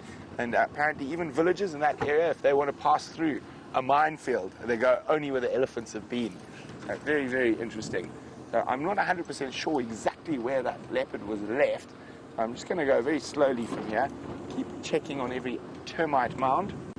It's a favorite spot for a leopard to be lying in.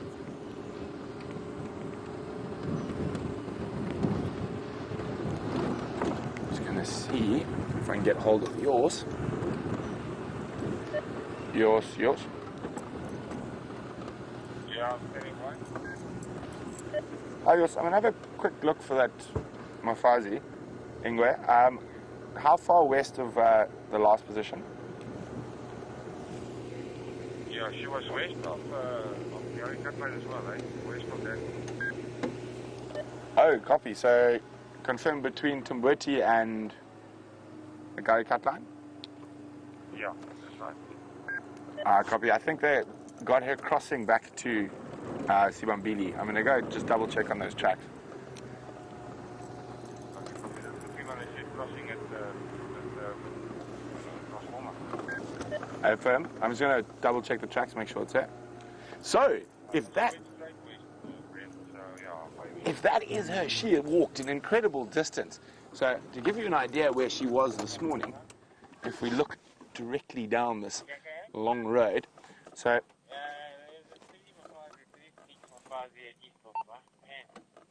okay, so if we zoom down that road, along the road to the east, and right at the back we can see that green tree. That's where she was.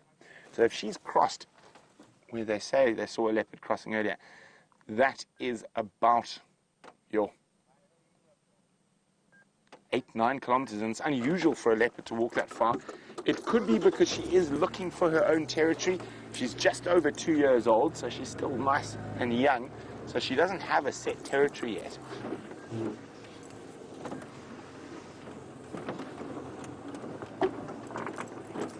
So apparently she must have walked all the way down here.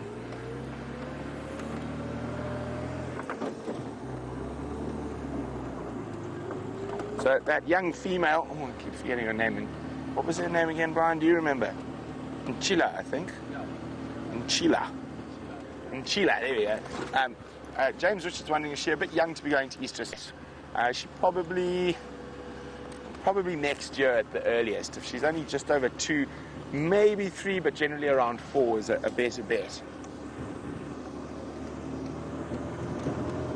So we're going to go have a look. If she's gone, she's probably gone through here and then straight back towards her mom's territory. Now, her mom will probably tolerate her for quite a while still, even though I think she does have other cubs. But she is independent, so she is trying to find her own little niche. And it'd be very exciting. I would love it if she took this northern section of Djuma.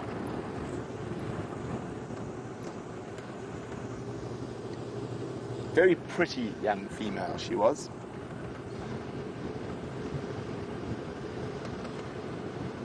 Now, Brian,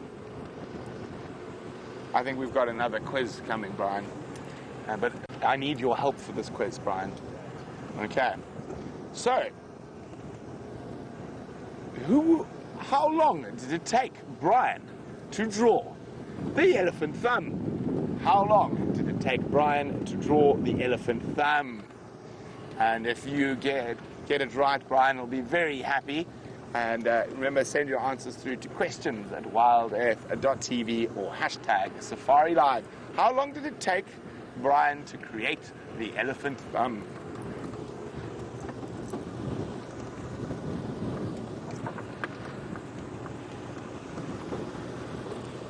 So while we try to figure out what's happening with this young female leopard, let's go back to Jamie, who's with a Birmingham boy.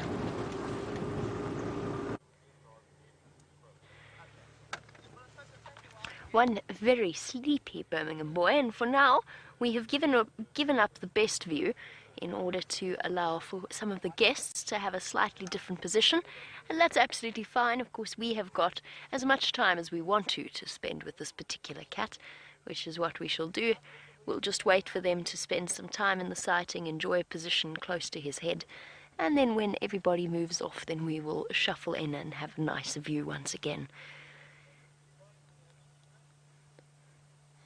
Those enormous paws of his.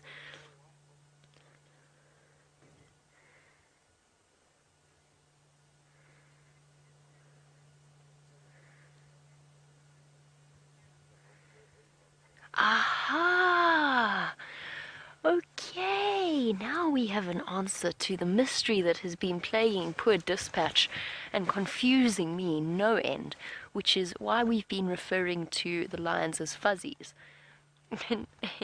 I'm having a little bit of a quiet chuckle here entirely valid question.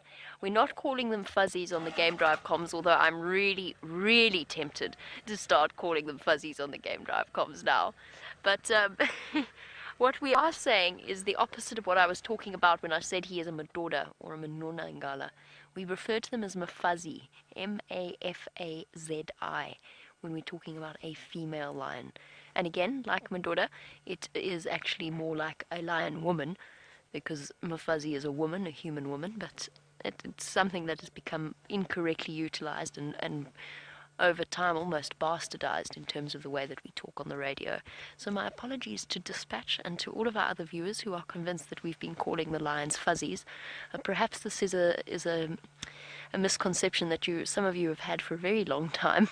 It is a Mafazi Ngala, and that means the female lions rather than the males. I really like the idea of calling them fuzzies now. Stations, I've got one fuzzy here. Lovely. I think that's a perfect way, and it's pretty descriptive, isn't it? With their manes around their heads. You know, there's so many things that we do absent-mindedly, and of course, because we spend so much time with our viewers, we start to take certain things for granted, and we also do certain things without realizing that we're doing them. And a lot of that is sort of typical Game Drive protocol that the normal guest wouldn't necessarily have any insight into. And then the other, of course, is ducking out of the way of the camera, which had one of our viewers convinced that we were perhaps terrified of the wild animals walking past or trying to hide away from them in some way, because every time we'd see them, we'd duck. And that, of course, is just to make space for the camera to move without getting our heads in the way, which we still do on a regular basis, and I think it frustrates the cameraman no end. And every now and again you get a gentle head shout to tell you to move.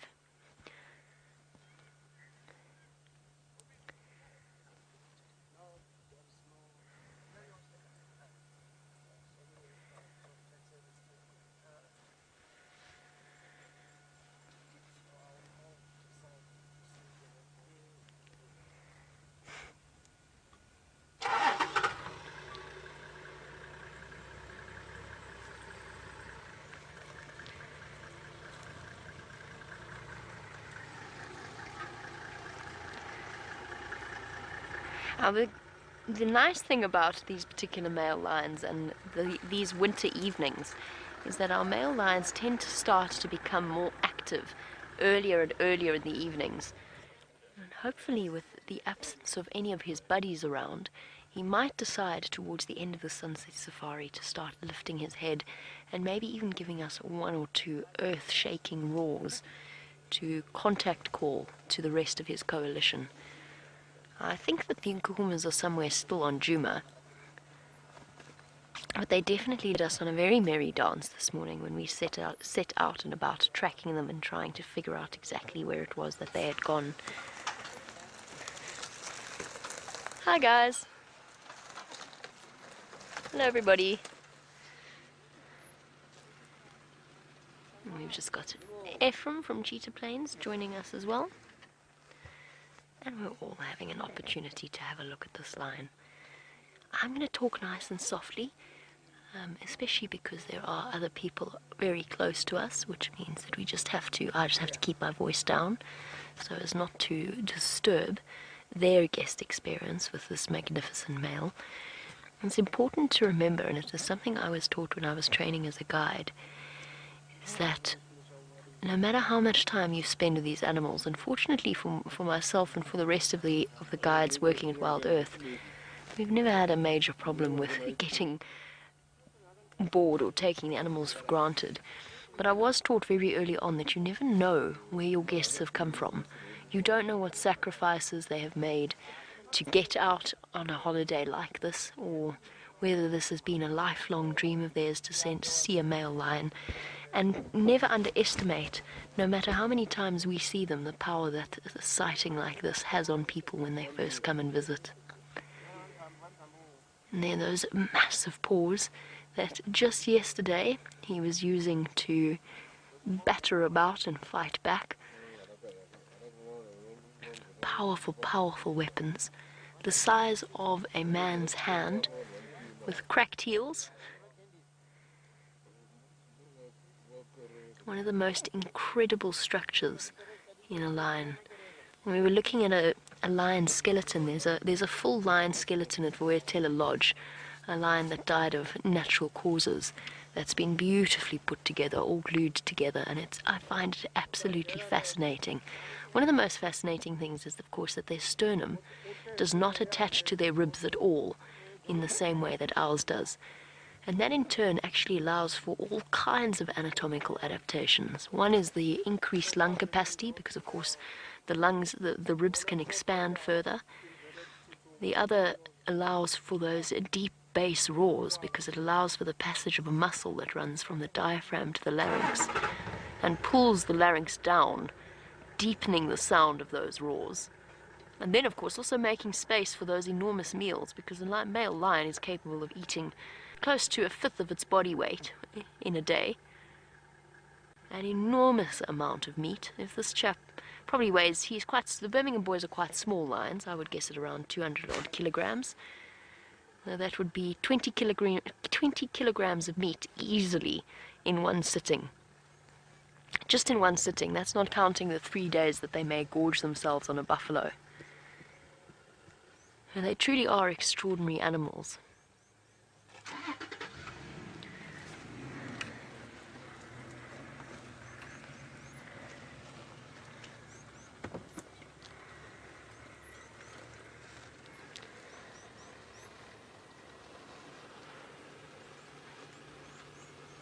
And again, as I said, we will take an opportunity to reposition a little bit later, but first we're going to let the other guests have a chance to sit and enjoy the view of the front of his head.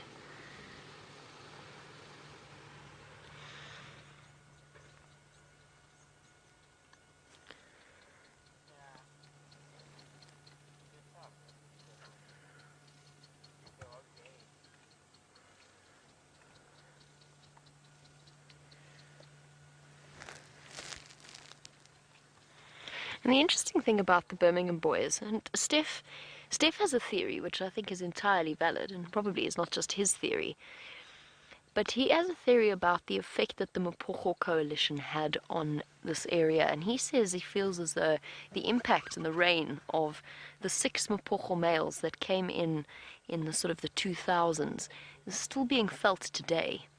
And he said it was because they had such an enormous influence over the area. They killed so many other males.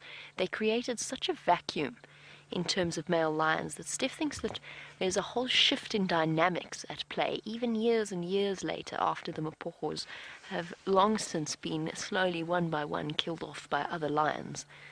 And it's an interesting point, and we see this effect with the Birmingham boys now. They have this enormous territory that extends all the way from Mala Mala right up into close to Manuleti, probably into Manuleti as well, into Kruger. We have no idea how far it extends into Kruger, and then all the way towards Elephant Plains on the opposite side, and Simbombili, and I mean, it's just, their home range is absolutely enormous. It must equate to close to, I would guess, at 10,000 hectares, which is a huge amount.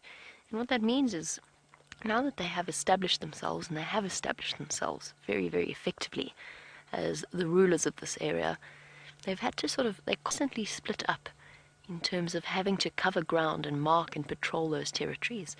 And recently, what we've seen with them, because that was sort of the result about 5 months ago, but now things have totally changed, because now they've got cubs, and I think it feels to me as though they're spending time in a slightly smaller area, a smaller home range, that they are now patrolling and taking care of. And I think that's instinctively a sort of a tightening of the barricades, so to speak, around their cubs, both from the sticks and from the Nkuhumas, making sure to keep them safe. And it just goes to show how amazing the instinct of a male lion is, because that's not learned behavior. There's no way that they learned that was what was required of them to keep those cubs safe.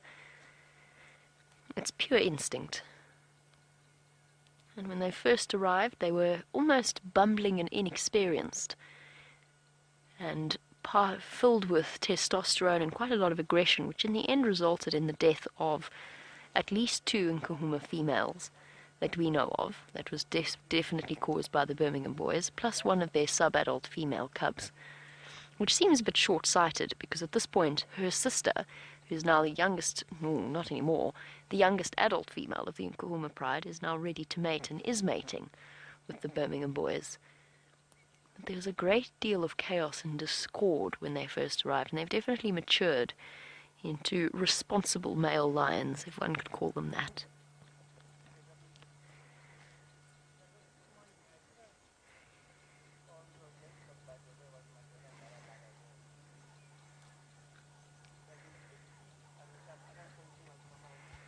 Now, while our lion snoozes away, and while we wait for an opportunity to enjoy a slightly better view, let's jump onto the back with Brent and find out what he's been up to.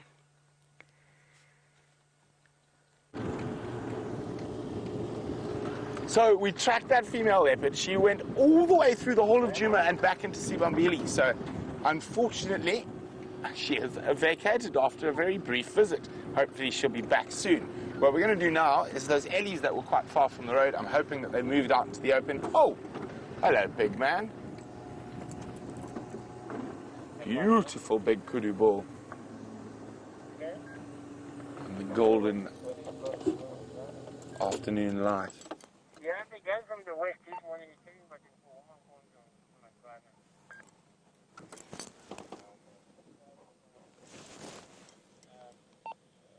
When I come out to the rest of them, I don't see on the road. None of us gone to the Lana heading east. And then not gone to where it was. Look at that beautiful big bull ducking under the bushes. Moving around there. Always late. Right, sorry about that, just need to update Andrew on those lion tracks we were following earlier because he was wondering. And while I do that, let's have a look at the kudu.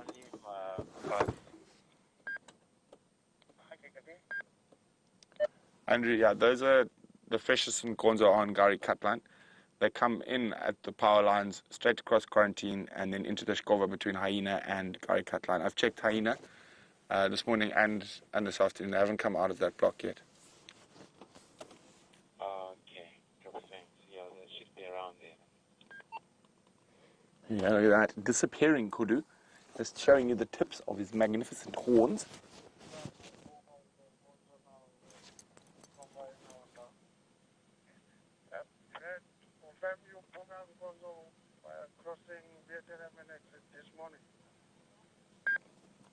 Sorry, Orbis negative orbs. It crossed it crossed quarantine from the power lines across those.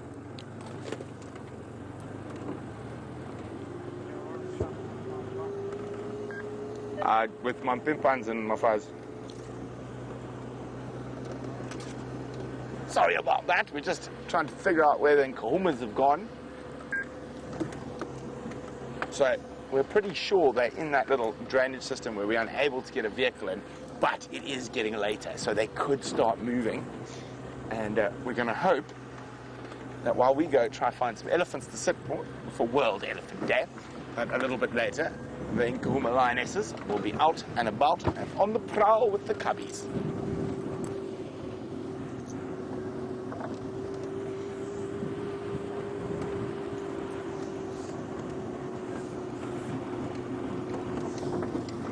Well, we have answers to the thumb quiz, and I'm of course going to let the thumb himself tell and give the names as well. Ah. Oh, the names. Oh. Names elude me, but yes, we had some correct Jay answers in there. Atkinson. I wasn't there. There we go. Jay Atkinson, I know, was one. Trina Dallas. There we go. Well done. About 10 minutes. Oh, yes. All right.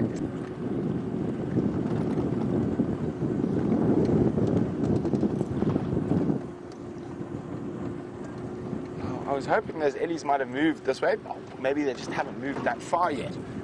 We'll trundle back down towards my house, because they were just below it. Of course, we are very lucky with our elephants here in the Greater Kruger. There are very little pressure from human beings on them, and they're able to live a very natural life out here. But of course, in other parts of Africa, that's not the case.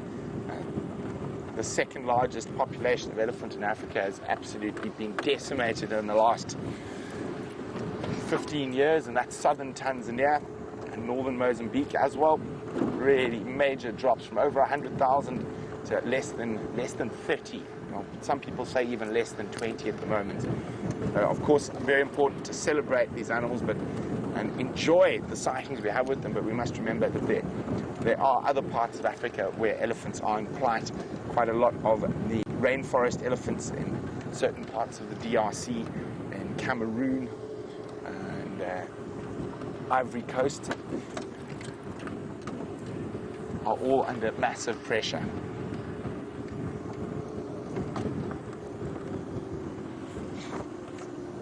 Sorry, Impala. Robin would like to know, why would forest elephants be smaller than savanna elephants? There's not as much food available in the rainforest, and a lot of the food's very seasonal.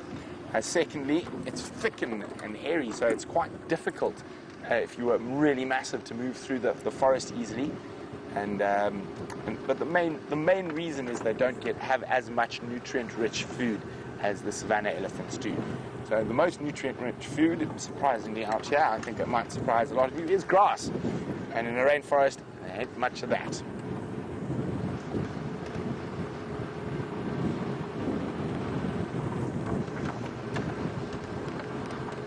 It's also like you will find certain impala are larger in other areas than others. Obviously, they've been separated for so long that there has been some sort of obvious physical adaptations, like the downward-facing trunks. And I've actually got a few pictures of forest elephants and all sorts to show you a little later on the safari. When it's a bit darker, we can see nicely. But very, very interesting that. And there are different species, but they're not, because they can breed and produce viable offspring. So it is just, it fascinates me. And I've been lucky enough to spend an incredible amount of time with both species. I've even had a mild disagreement with a forest elephant that I lost dismally. That was a long time ago. Again, everywhere.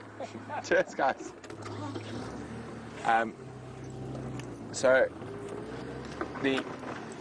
We're not going to go into that. It's World Elephant Day. We're celebrating them. But what I found, I was really lucky. The part of Central Africa I worked in Gabon and in Luongo National Park, and there were, I mean, I've seen more than 300 elephants a day there, and now I'm trying to remember the name now. What's a big swamp? A kaka, the kaka swamp. So it's not really a swamp. It's the Agui, not the Agui River. Oh no, I can't remember the name of the river up there. No, I'll remember it just now. Basically, it's where a big river comes out of the rainforest into an estuary area, but it's very seasonal. So, I mean, you get over 1,400 mils of rain a year there. So the water level changes vastly. So in the wet season, it's about 3 meters or so deep. And then in the dry season, it just comes out of the river about this much, and then it gets grass. And it's the only time those forest elephants have access to really good grass and lots of it. So you get them en masse descending on the Akaka swamps. And then when the wet season, when those swamps are full, you find them down on the coast. And it's incredible. You get to see elephants on a beach. Isn't that just amazing? And I got to see quite a lot of elephants on the beach.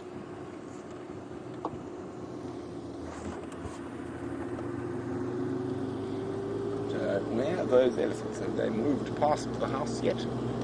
Hopefully they haven't gone into the garden. Sometimes they do that.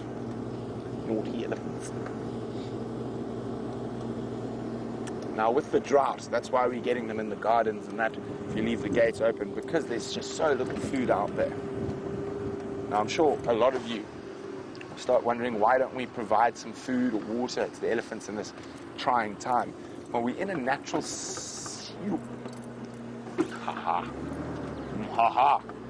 we're in a natural system, and the elephant populations are quite high at the moment. This is nature's way of controlling those numbers. But there's an elephant. There's the elephants. And he's decided to go to the bush braai. Of course, he will not be eating. He'll probably be eating some roast veggies, what do you think? Or imagining roast veggies at least.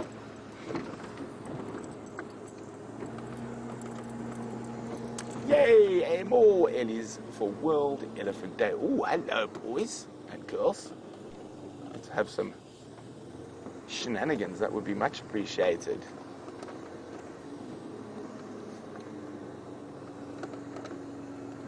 So there's a bull on the left and a cow on the right. And the cow is not too impressed with the young boy by the looks of things. I wish we could hear what they were saying. Now, you young man, you better behave yourself. I've had enough of your nonsense today. You're too young to be old and too old to be young. Start behaving like a big boy. Now, he's too young to possibly try and mate, and looks like she's lactating, so she does have a calf if I look at her teats. I think she was just giving him a talking to. Hey, mister. Probably mid-20s. Oh, does he look like he's got a bit of naughtiness in his step, Brian? I think so. Oh, she's going to get upset with you, mister.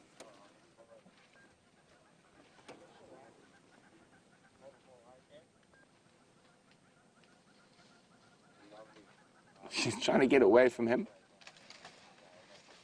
Now you can see even a young bull is much bigger than an elephant cow.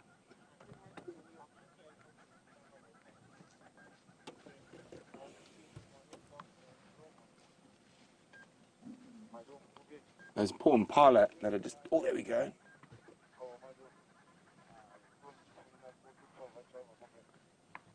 Oh, you can hear those tusks touching. Now normally you see the sparring between males, but this young male is irritating and pushing this female. He's not in must, but she might be coming into estrus, or she's just given birth because it looked like she was lactating. So it could be that if she's recently given birth, or she's maybe even lost a baby, is stillborn during the drought, that all those hormones are confusing his scent.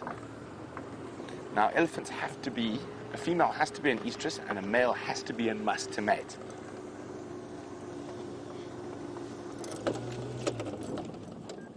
Oh, it looks like they've stopped for a snack.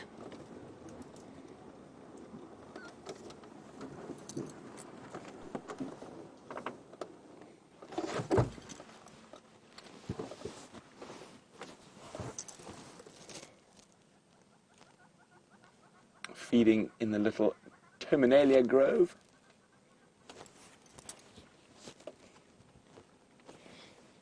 Oh, we're being stalked, Brian, by a young bull. Hello, naughty. You didn't think I saw you coming. And I'll go look sheepish next to your tree.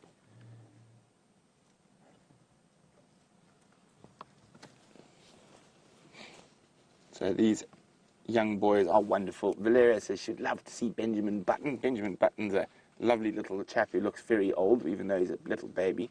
But these young bulls are also good fun. You can see how he complete disregard for the vehicle. What he might do is have a little head shake when he gets right in front of us here. No, not even. Just going to keep walking. Hello, mister. What nonsense have you been up to in quarantine tearings? Oh, you see how he took a step back? That female who was being harassed literally just gave him a... Oh, what's she doing? She's having a scratch. Scratching behind her ear. She's got her ear along that branch. Oh, there we go. They look quite nice.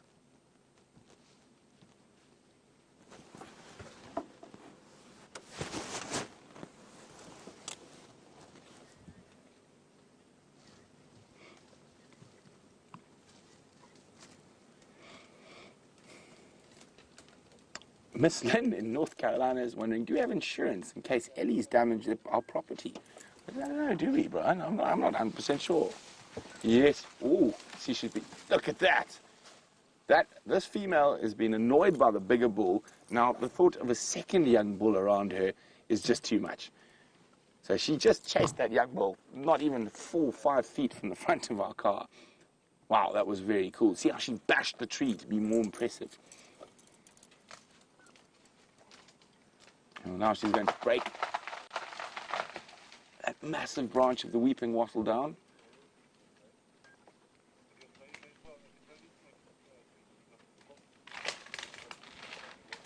Hungry, Ellie.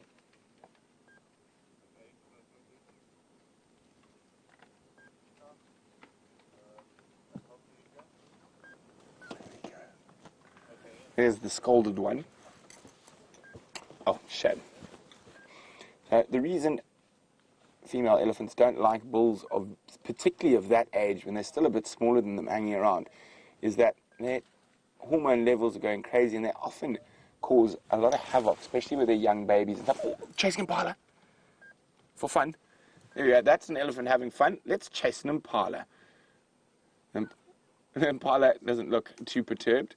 I think they know they're quite fleet of foot and be able to escape from those ellies. Now, quite often what will happen now is the elephant will tend to feed and then turn around and charge again, but it doesn't look like it this time. Oh, oh.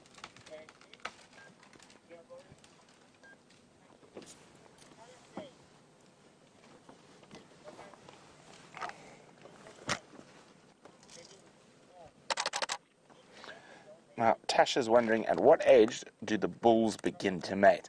So they reach puberty or sexual maturity at about 14 years old, but they are only able to mate once they get to about 30, and that's just because of pure competition. The bigger bulls will not let the younger bulls mate till about that age, so only when they're over 30 are they big enough and strong enough to compete for females. Oh, I think we might see the next big branch. There we go. Watch this.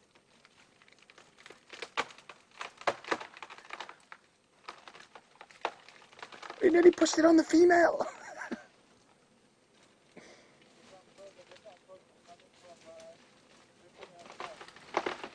Oh, it's going to land on the female's head. Yes. Oh, just missed. Incredibly powerful animals. So Shantam wondering, do they just mate once or multiple times? It depends, Shamsung. Sometimes just once, but the female normally mate with multiple bulls. But I have seen a male mate with the same female multiple times as well.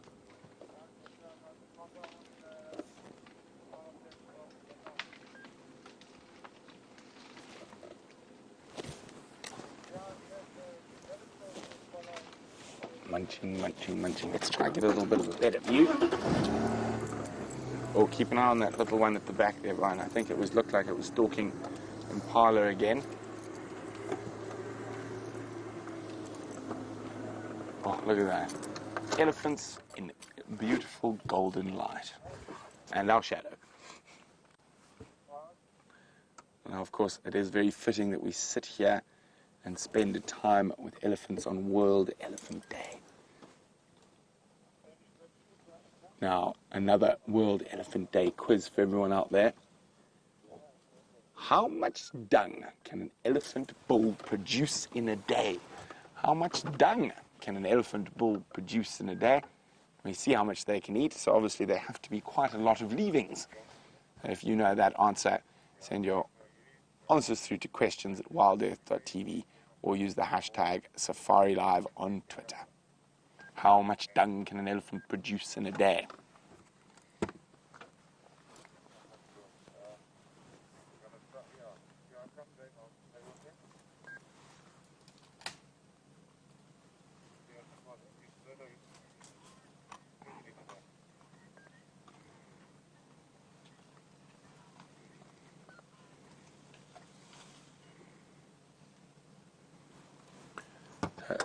Our beard's wondering, do the small antelopes like impala get any protection from hanging out around elephants? Yes and no, but quite often the panic that's ensued when an elephant comes across a predator or whatnot, they can have misdirected aggression, so they'll chase almost everything around. So quite often, because there's such pandemonium, that the poor impala often gets eaten. I've seen it with wild dogs many times.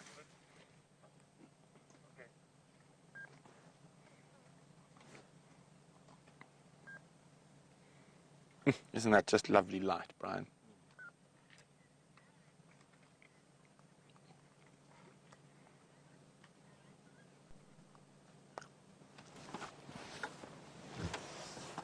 Hi, Aaron in New Zealand. Aaron's wondering, what is the biggest tree I've seen an elephant push over? Let's try have a look for something about the same size around us. Nothing really. Probably about 30 or 40 centimeters wide. 10 or 15 meters high. So about as high as that tree in front of the elephant bull. Actually, no, quite a bit higher than that tree, but about probably double or triple the circumference. So now what's happened is that big bull, or the bigger bull, and that cow have pulled down that weeping wattle, and now one of the smaller ones, it wouldn't have been able to reach that. The leaves has made its way here to come enjoy the fruits of others' labor.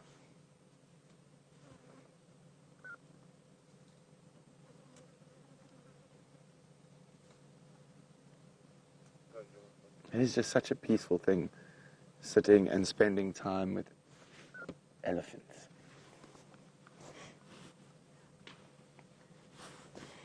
No, I've got our first answer in. 165 pounds of dung, and it's about 160 kilograms of dung, which is over 340 pounds, 350 pounds of dung a day for an adult elephant bull. Yum, yum, yum, little one.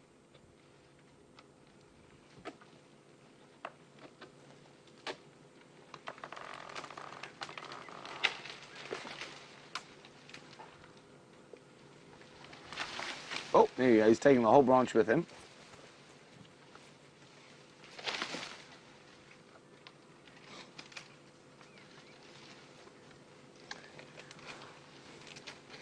Hi, Trevor, who's a brand new viewer at SafariLIVE. Welcome, Trevor. Great to have you with us.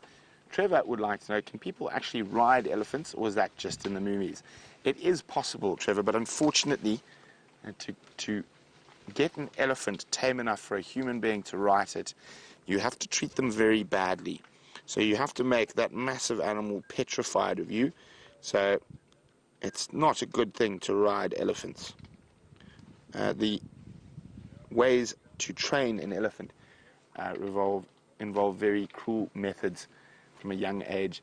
Mahout sticks, there's sharpened sticks that they stab under their feet or into their toes, or hooks that they hook behind their ears, and so it's not very nice. Elephants are best left doing exactly what these ones are doing, munching away and completely wild.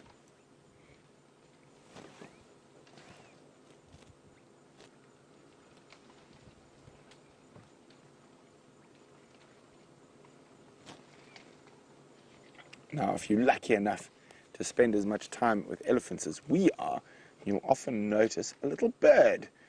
And so it's not an oxpecker. The oxpeckers can't spend any time with elephants because they get swatted by that trunk.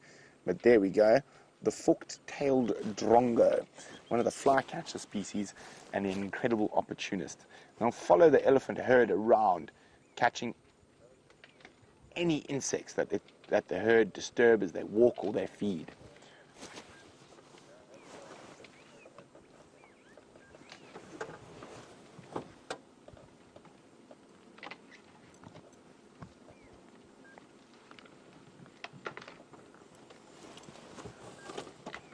Now you can see he's going to twist that branch in his mouth to remove the bark where the nutrients lie.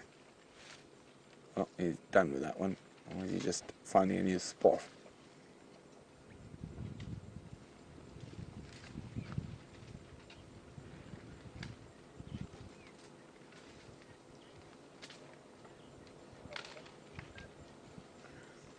Hi, Liz. Liz is wondering whether gardeners in Africa have ever used elephant dung as fertilizer. Yes, they have, including my mother.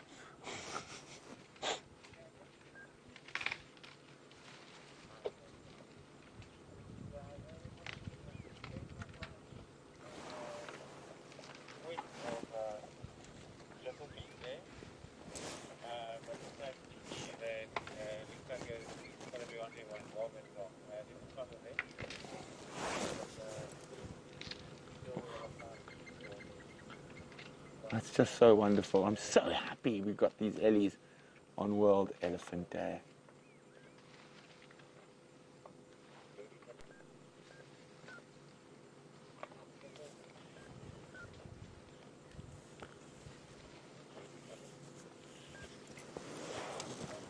So Kawai's wondering, do wild elephants eat peanuts? In some parts of Africa where they raid peanut farmers, and the peanut farmers don't like elephants very much, but they would if they found them, but there are no indigenous growing peanuts in this area.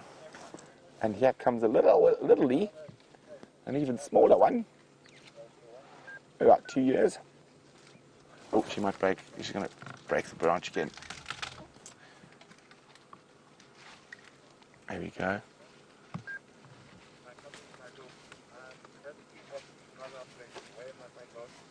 Oh, I thought she was going to pull down the big branch. No, she's decided against it.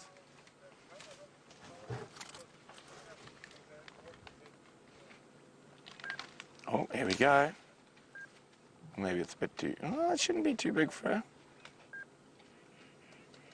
Oh, here comes trouble. Hello, little monster.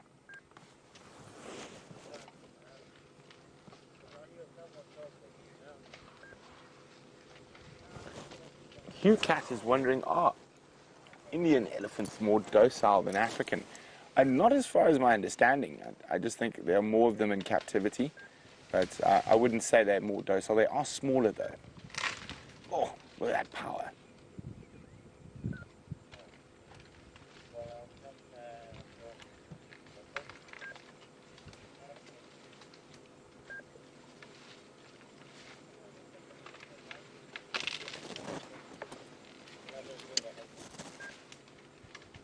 Absolutely demolishing that weeping wattle.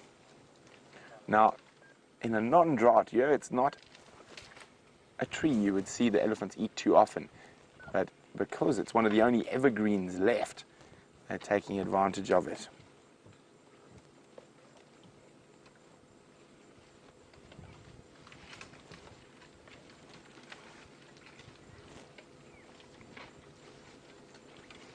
Now, we're going to keep sitting with our elephants for World Elephant Day, but let's go see how Jamie's faring with the big male lion.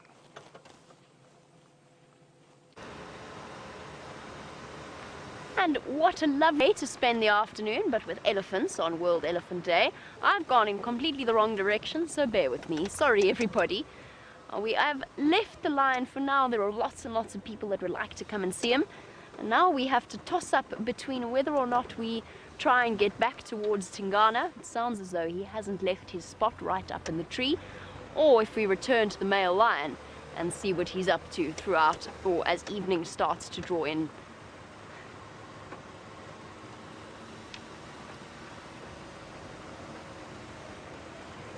Just wave hello to everybody, making space so that they can go in and enjoy the lion sighting. Oh, trying to call myself out of that sighting, but unfortunately the radio is currently occupied. I figured we might as well go and check Red Dam again. I don't really want to go too far away from that male lion. I want to try and stay with him. So I figured we'd go and check the only other water source in the area, see what's happening there, and then return to our male lion as it starts to get a little bit cooler and once everybody else has had a chance to see him as well.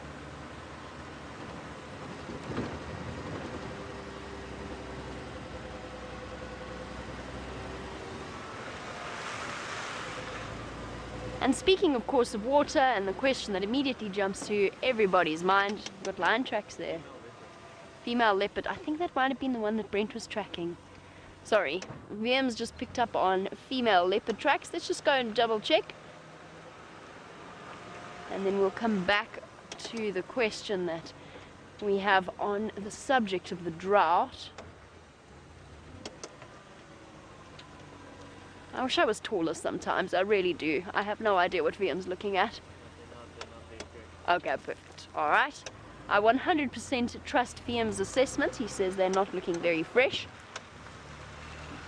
And I am sold on that.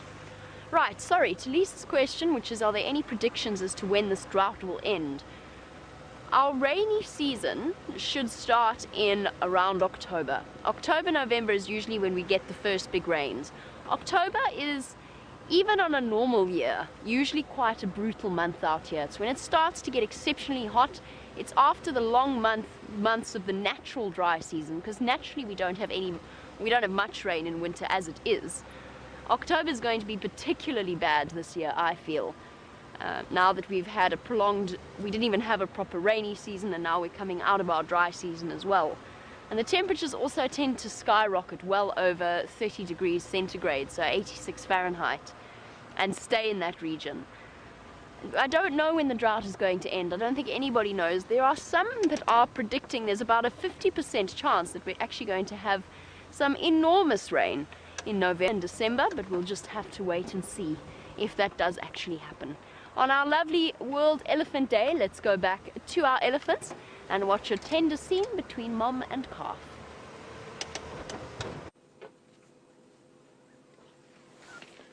Look at that.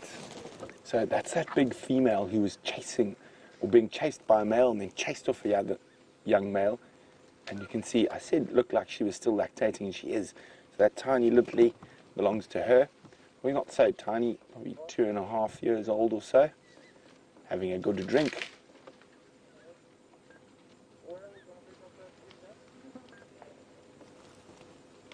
And lovely late afternoon light seeping from the western horizon.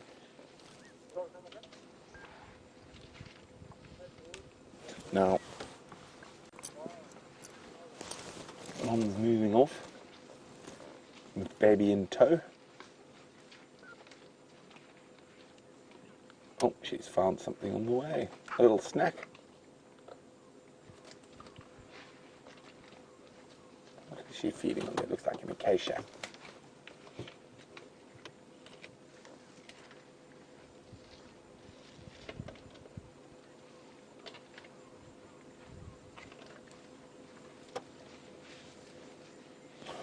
Hello, Gracie. Gracie's 8 years old, and she says, Happy Elephant Day to all my elephant friends. Well, I'm sure they're wishing you a happy day, Gracie. We know how happy elephants make you. So I'm so excited to share these elephants with you. And Gracie's also wondering, is there Hippo Day? And it's on February the 8th. I did not know that. But there's also another special day coming up in August, and it is since the elephants... Oh, sorry, it's the 15th of February, not the 8th. But, there's another special day coming in August. And since the elephants got a day, the lions got a day, and the hippo even gets a day. And we've decided that the killer bees need a day, and we've decided the date is the 28th of August, which also happens to be International Bow Tie Day. So the killer bees will be in bow ties, causing all sorts of shenanigans with the letter B on the Killer Bee Day. Hello, mister. You're going to come have a look at us. What you might do is move that dead branch to get to some of the grass that might be hiding underneath it. Or you can just sneak his trunk through. No. Okay. Here we go. See, he's moving the dead branch. There's some grass that's managed to survive out of the other animal's reach under the dead thorny branch. But thorns mean nothing to an elephant.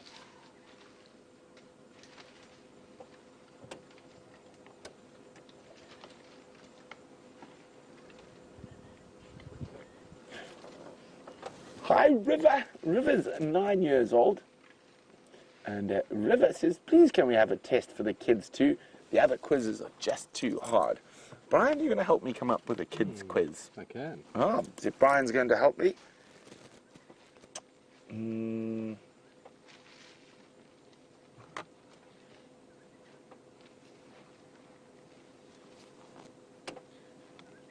I know. Should we do a... Oh, here we go. I'll be with you in a second. River, it looks like he might push down that. I was thinking about pushing down that cluster leaf. He decided to have a patch of grass at the bottom instead. Thinking about it. Are you going to push over another tree for us, big boy? Oh, there we go. There's mischief in that walk, and you can see the female reacts immediately, trying to get away from him.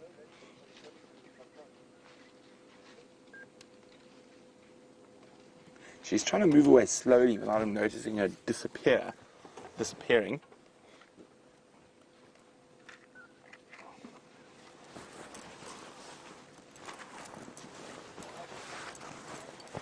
If you hear, so River would like a kiddie's test.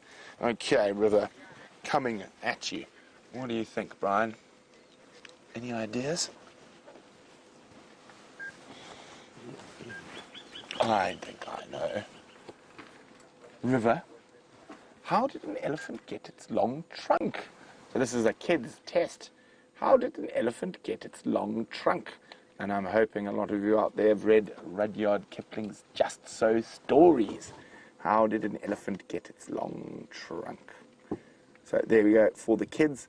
So help the kids send their answers through to questions@wildearth.tv or hashtag SafariLive on Twitter.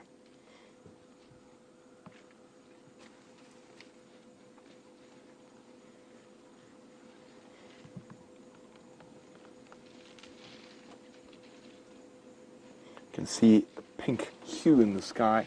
The sun has actually disappeared behind our western horizon, and the temperature dropped so suddenly. It's quite chilly all of a sudden.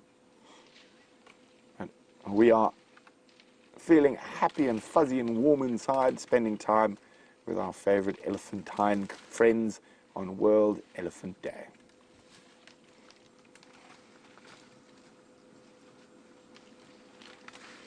Well, I know Jamie's been checking all around Arathusa, so let's go see if she's found anything at Red Dam.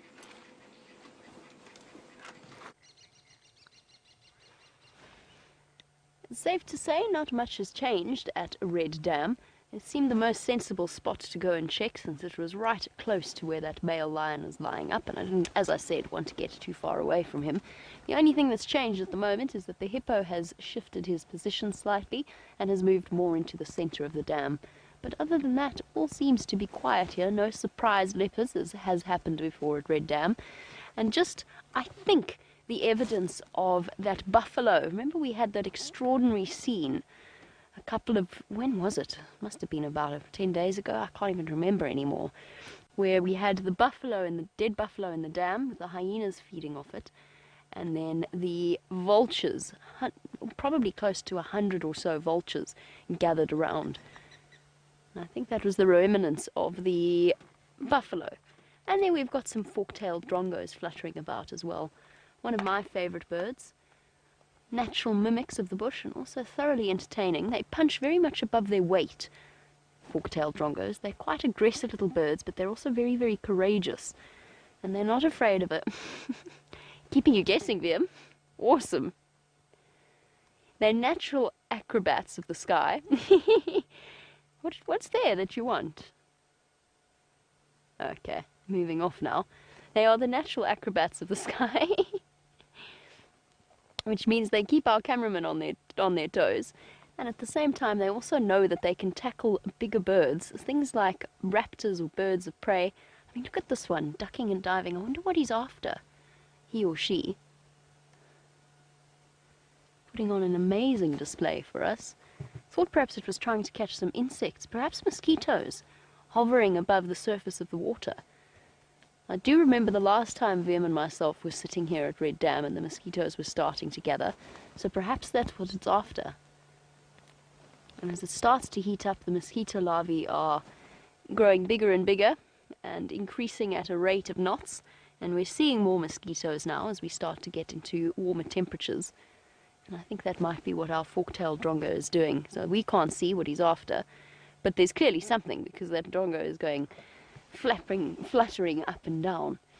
I've just got an update on Tingano. He's now moved off the tree and is lying at the base of the tree, which means that for us, unfortunately, even if we were to go back there, we probably wouldn't be able to see terribly much of him. So I'm going to keep listening to the Game Drive comms, and if he does decide to move closer onto Arathusa, perhaps come and have a drink, then I'll be one of the first to know, and we'll come straight back to this area. But for now, we're going to slowly trundle back towards that male lion. The sun has set, and things are starting to calm down.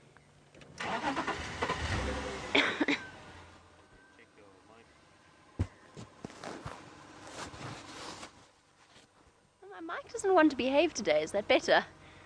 VM says that I must just check my mic. I don't know what's going on. It seems to be okay. All okay on my side. Our dispatch griffin, speaking of water holes, dams and pans, again, something that we often take for granted and we don't always explain to our newer viewers. There is a difference. This is just by the way, this is Red Dam. Red Dam is in fact pumped. So this water is brought up from underground and pumped for the animals to come and drink because we are in such a drastic situation with the drought.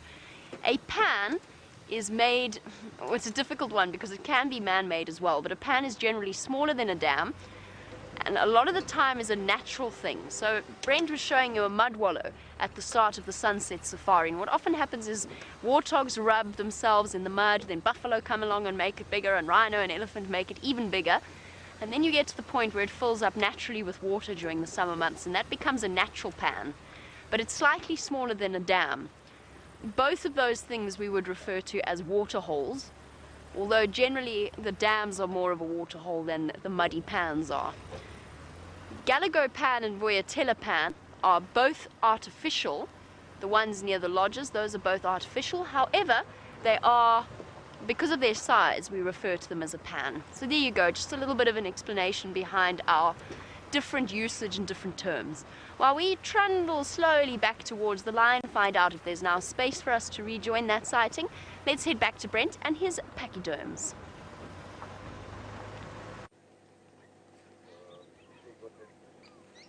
So we're still sitting with these wonderful elephants, just enjoying a peaceful moment.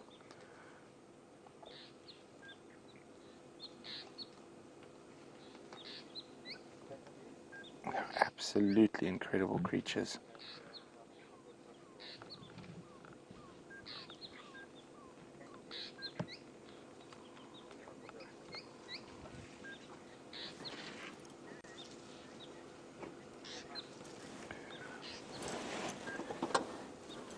Well done to Hannah, who's 9 years old. And in South Africa, Hannah has got the kids' quiz correct. It is indeed a crocodile. Pulled his nose long. So an elephant used to have a short nose. And one day on the banks of the great, can you remember the rhyme, Brian? To a degree. To a degree, I think I remember. On the banks of the great grey, green, greasy Limpopo, all beset with fever trees. And they went down for a drink. And the baby, the little elephant, got his nose bitten by a crocodile, and he pulled and he pulled and he pulled, and to get away, his nose became long. So that's how they got their longer nose. And I must say, the Just So stories are incredible, wonderful collections of kids' stories about Africa by Rudyard Kipling. Look at that incredible strength. I mean, almost no effort whatsoever. It's just to get us into a bit of a better spot where he's not hiding behind a tree.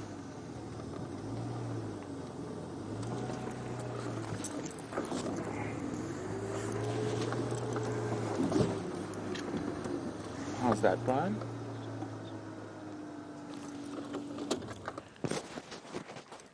Oh, monkey's alarm calling at Philemon's Dip.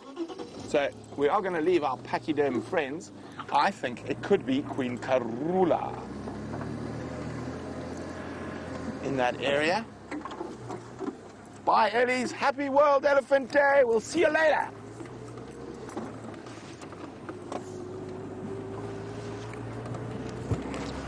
So monkeys are one of the best ways to find cats. If they're shouting, it means they've definitely spotted something. Be careful, Impala. Karula could be on her way. Ready, standing by. What do you think it is, Brian? What could it be? Guys, I'm hoping it's Krula, but of course, it could be any other leopard. And we're having all these females popping up. It could be not Tingana, because we know where he is. So we're going to race down here, and we're going to just stop as we get down there to listen, or see if we can spot those monkeys and see where they're looking.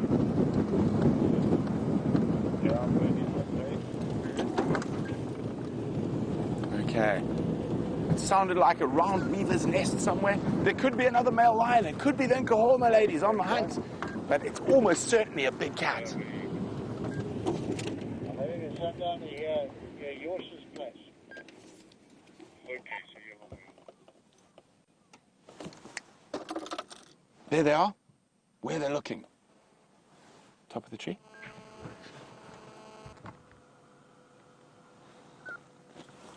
Where they're looking. Other side. Okay. There we go. While we go figure out exactly where those monkeys are looking, let's go see what Jamie's up to.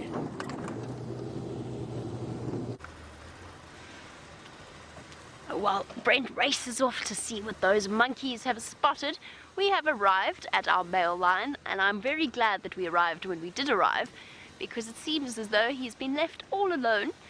And it's a good thing that he hasn't moved away, because he would have proven to be, or he might have proved to be, relatively difficult to find once again. But here he is, still lying up, looking thoroughly peaceful.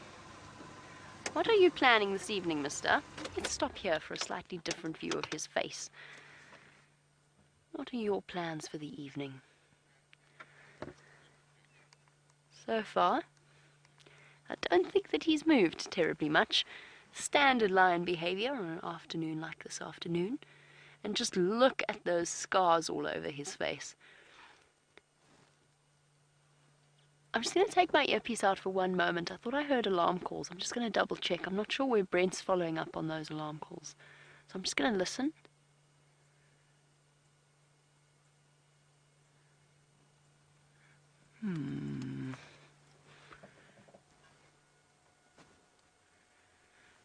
I hear something, but it's not alarm calls. Might have been a vehicle or vehicle noise. No, it's all gone quiet. Okay, false alarm. I thought that I did hear something. Pop my earpiece back in so that I can hear all of your wonderful questions. We were in the process, or I was busy talking about how beautifully battle-scarred he is. And I always think it makes the male lion look so incredibly interesting. There are stories behind every scar and every cut. And he gives us a really nice opportunity to, first of all, examine the color variation that's happening just on his face and on his mane.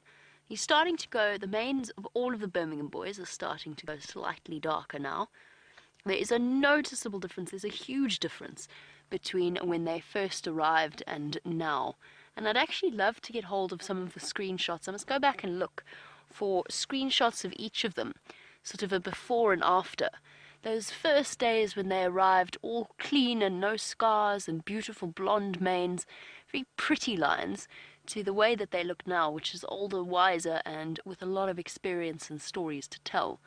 And it might be very interesting to actually have a look at the before and the after.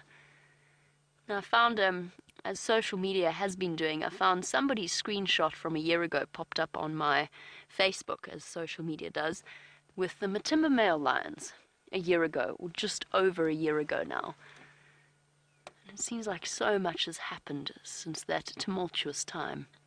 There he's got a bit of a fresh scar on the right-hand side, or the sort of the top part of his nose. Slightly fresher than the others, and I think that may well have been from the other morning.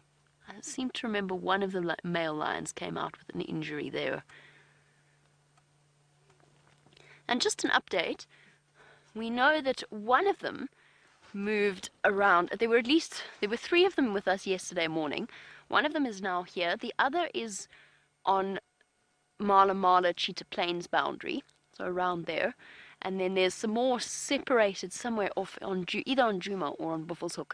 So they are really incredibly spread out. He is basically on the western fringes of their territory. The other is all the way on the eastern fringes, and then the other two somewhere in between. So it's exactly what we were talking about before in terms of the level that they've been separated. And I'm sure at some point, I'm being hopeful now, at some point he is going to give us a display of a lion's roar. And we spoke about the fact that it wakes us up at night and that we're not complaining, but there's nothing more spectacular than having a lion calling right next to your vehicle. The sound travels through you. The bottom of the car vibrates, your chest vibrates. And whenever I had guests with me and we had a male lion doing that next to a vehicle, roaring next to a vehicle, I used to make them turn off all of their lights. And one of my guests, who has since become a very good friend, her very first experience with that, we turned off all the lights, and the next thing I knew, she'd moved from the passenger seat, which was closer to the lion, to basically sitting in my lap out of sheer terror. But at the same time, she then went home, packed up, sold her business, and came back out here and is now living in South Africa. So part of that definitely had an effect on her life, a major, an enormous effect on her life.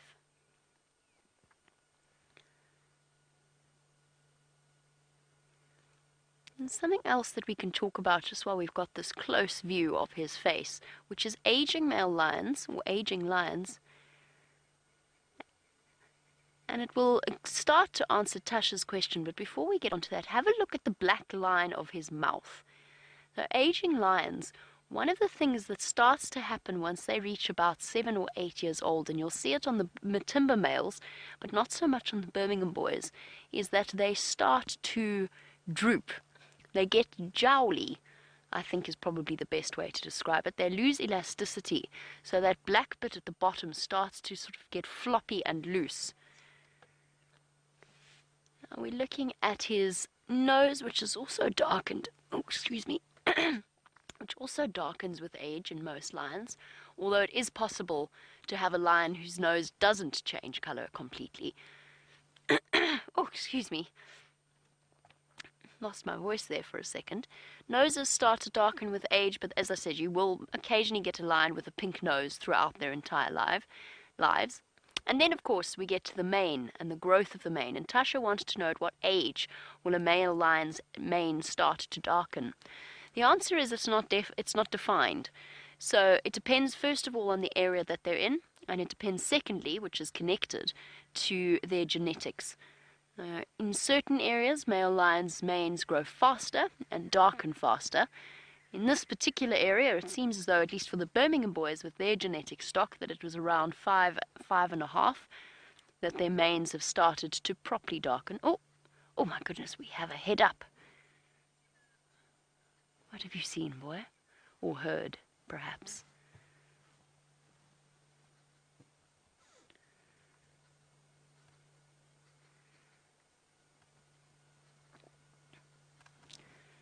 Something has attracted his attention. Can I give it 1 second and then reposition? Just want to see what he's looking at.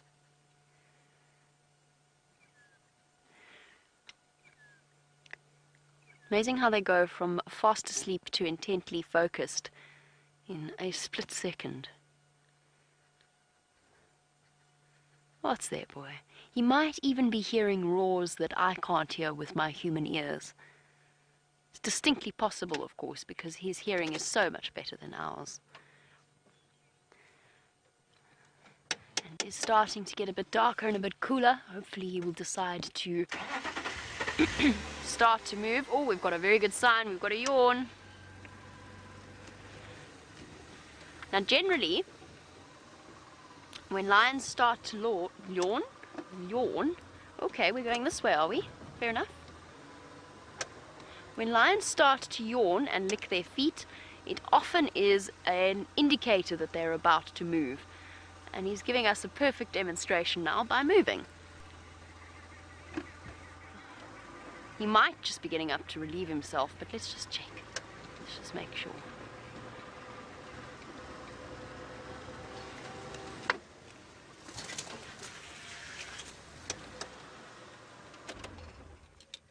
is magnificent. I'm stopping here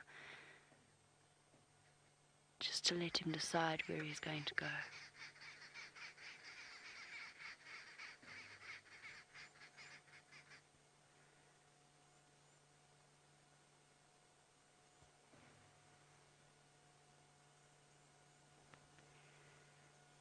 Intense, that look.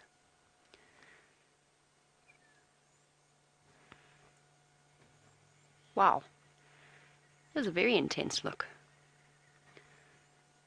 Huh. And that is that.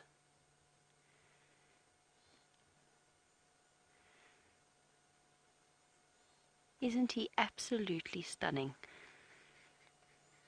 He's very intimidating at this level because he's sort of eye level with us, which makes him, particularly since we are straight in his eye line, that stare is truly impressive. And he's not giving me looking down on the ground.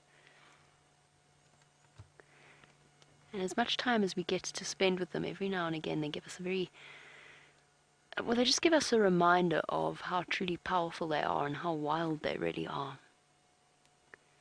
And that look was one such example, staring straight into my eyes. And eye contact is important with animals. There's a lot of things that are passed by a lot of messages that are passed through the eyes. And for animals that rely purely on visual communication, they can't speak to each other, it plays a very, very important role, which is why you find yourself, if you're ever standing down a lion charge, which hopefully you never will have to do, eye contact is essential.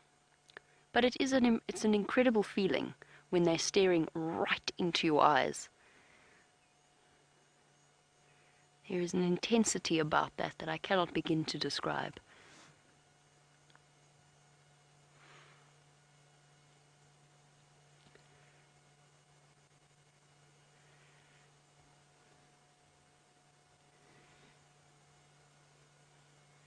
Wow.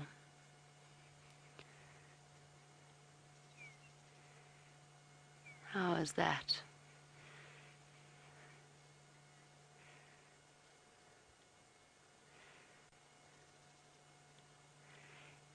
Hannah, it's lovely to have you on board. Hannah is 9 years old and a fellow South African.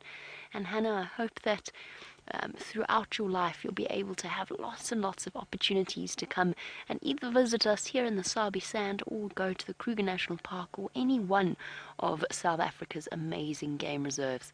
Hannah actually wants to know how long a lion can live for. It depends if it's a boy or a girl.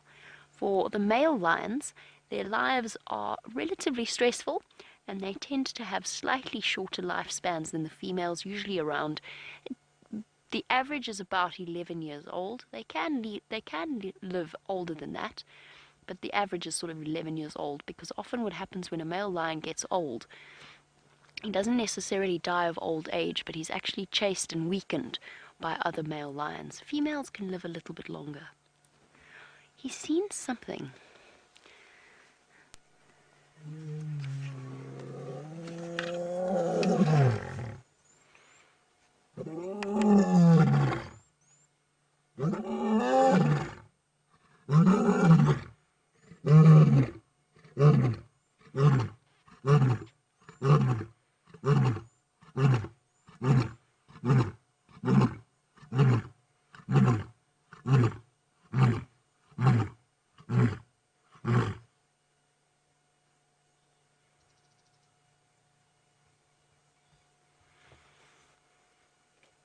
Awesome.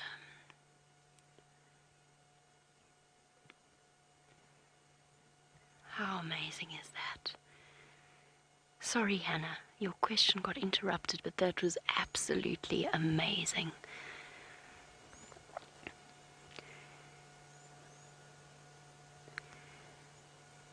Beautiful. Hannah? And then the females, sorry, to get back to, we'll talk about the lion roaring in a moment, but let me just finish Hannah's question.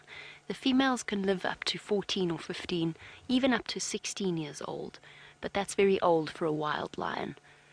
Most lions, of course, in captivity will live a little bit longer, but our wild lions have tough lives that they lead. I'm going to reposition, and I'm actually going to go just a little bit around so that we can get a nice view fully of him, and also so that I'm less, I don't know, he's just giving me, his tail's not thrashing, just the way that he's looking at us suggests to me that he would prefer it if we just repositioned ever so slightly. He might even give us another roar, so I'm going to do it quickly, but while we do, let's go over to Brent quickly. So we were close to where those monkeys were alarming, and we got here really quickly, but it's just this really difficult time of the day to spot something. And we're searching around here. It's too light for a spotlight, too dark for good normal vision. And the monkeys are generally looking in this direction, so we're going to keep going up Rebecca's rod. And sometimes the monkeys can see them from hundreds of meters away. I haven't seen any tracks yet either. I'm really sure it must have been a leopard in the area, more than likely Karula.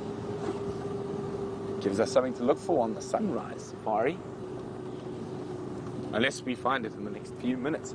But I think since it's World Elephant Day, it's time to show you some incredible things. So I went and did a little snoop around. Well, yeah, this is just more fun than anything else.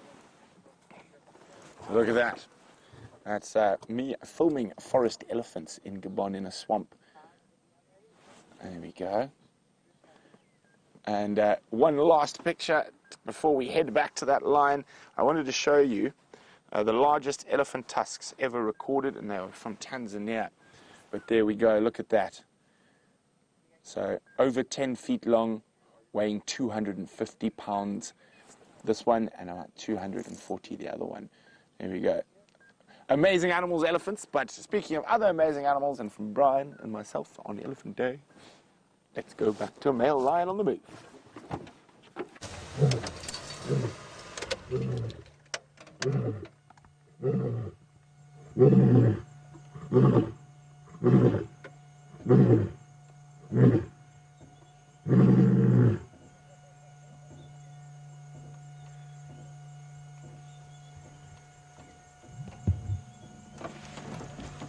Love that sound. It's such an incredible sound.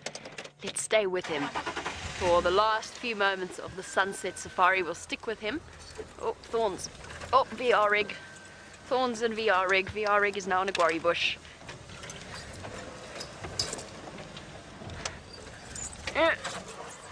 Ah, thorns, guarri bush. Thorns, guarri bush. There we go. Now, there's nothing like the feeling of a male lion roaring right next to one's vehicle, as I said before, and I'm so glad that he decided to give you that demonstration before it got too late and we finished off with our sunset safari. This, of course, is why throughout the year we change the times of our safaris to match the sunrise and the sunsets, because it's the best time to view these incredible animals when they're at their most active.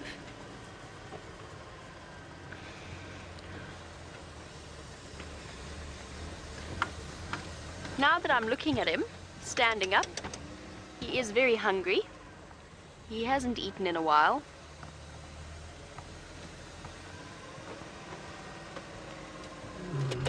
There we go again.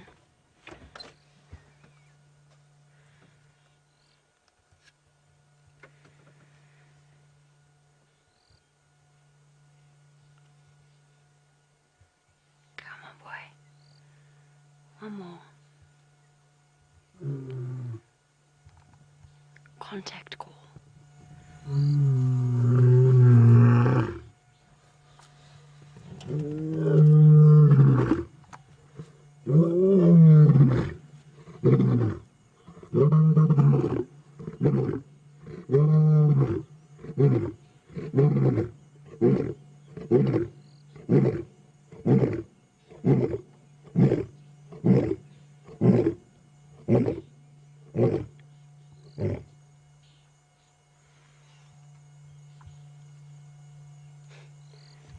feel that through your feet, VM. It's incredible. It really is. It's such a fantastic feeling. The power behind that call. Let's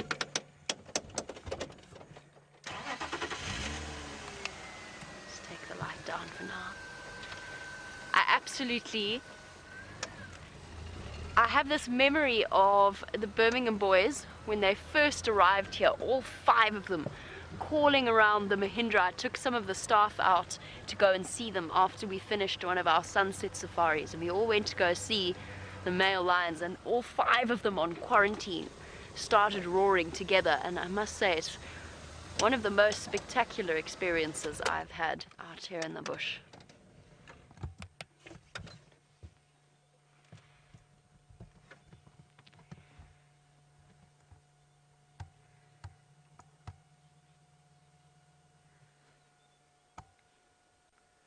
Waiting patiently for the response of the other lions, whether it be females or males. And those first few soft calls were contact calls before the full-bodied roar came out. It's almost like a warm-up session before releasing the real thing.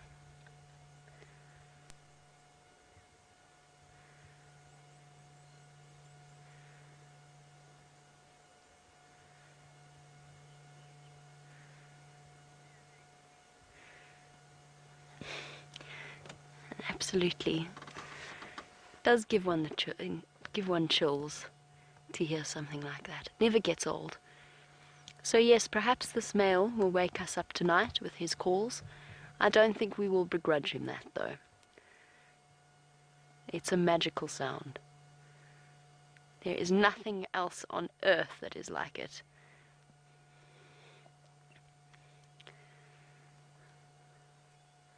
And whilst today is World Elephant Day and we've had some amazing moments spent with Brent and those elephants, our male lion giving us not a reminder, I don't think any of us need a reminder, but certainly just a little insight into just how special all of the animals are out here in South Africa and within Africa. The wildlife is simply outstanding, and that applies across the globe. But for us, our passion is here in the African bush. To spend it with a male lion for the last few moments is truly special. Come on, boy. Got 2 minutes. 2 minutes to give us one more call. Come on.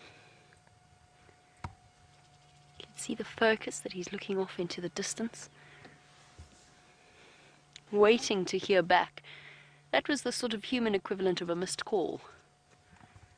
Now he's waiting for somebody to answer him.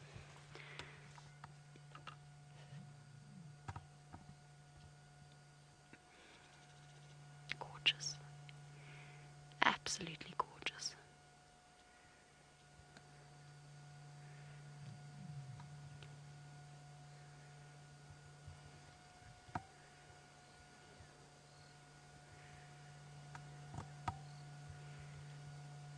The grace and the power of that body. You can see how hungry he is, the flap of skin. Tonight he will be hunting, or looking for the females to steal food from. One more roar. He's been spotted already by some kudu. There we go.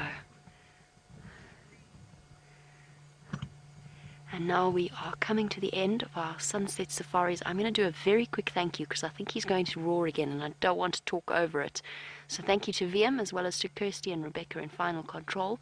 And a huge thank you to all of you watching across the globe. I'm getting the thank yous out of the way because he's going to call for us again. We're going to let him walk off into the darkness at the end of our sunset safari. Come on, boy. Little piddly contact calls. There we go.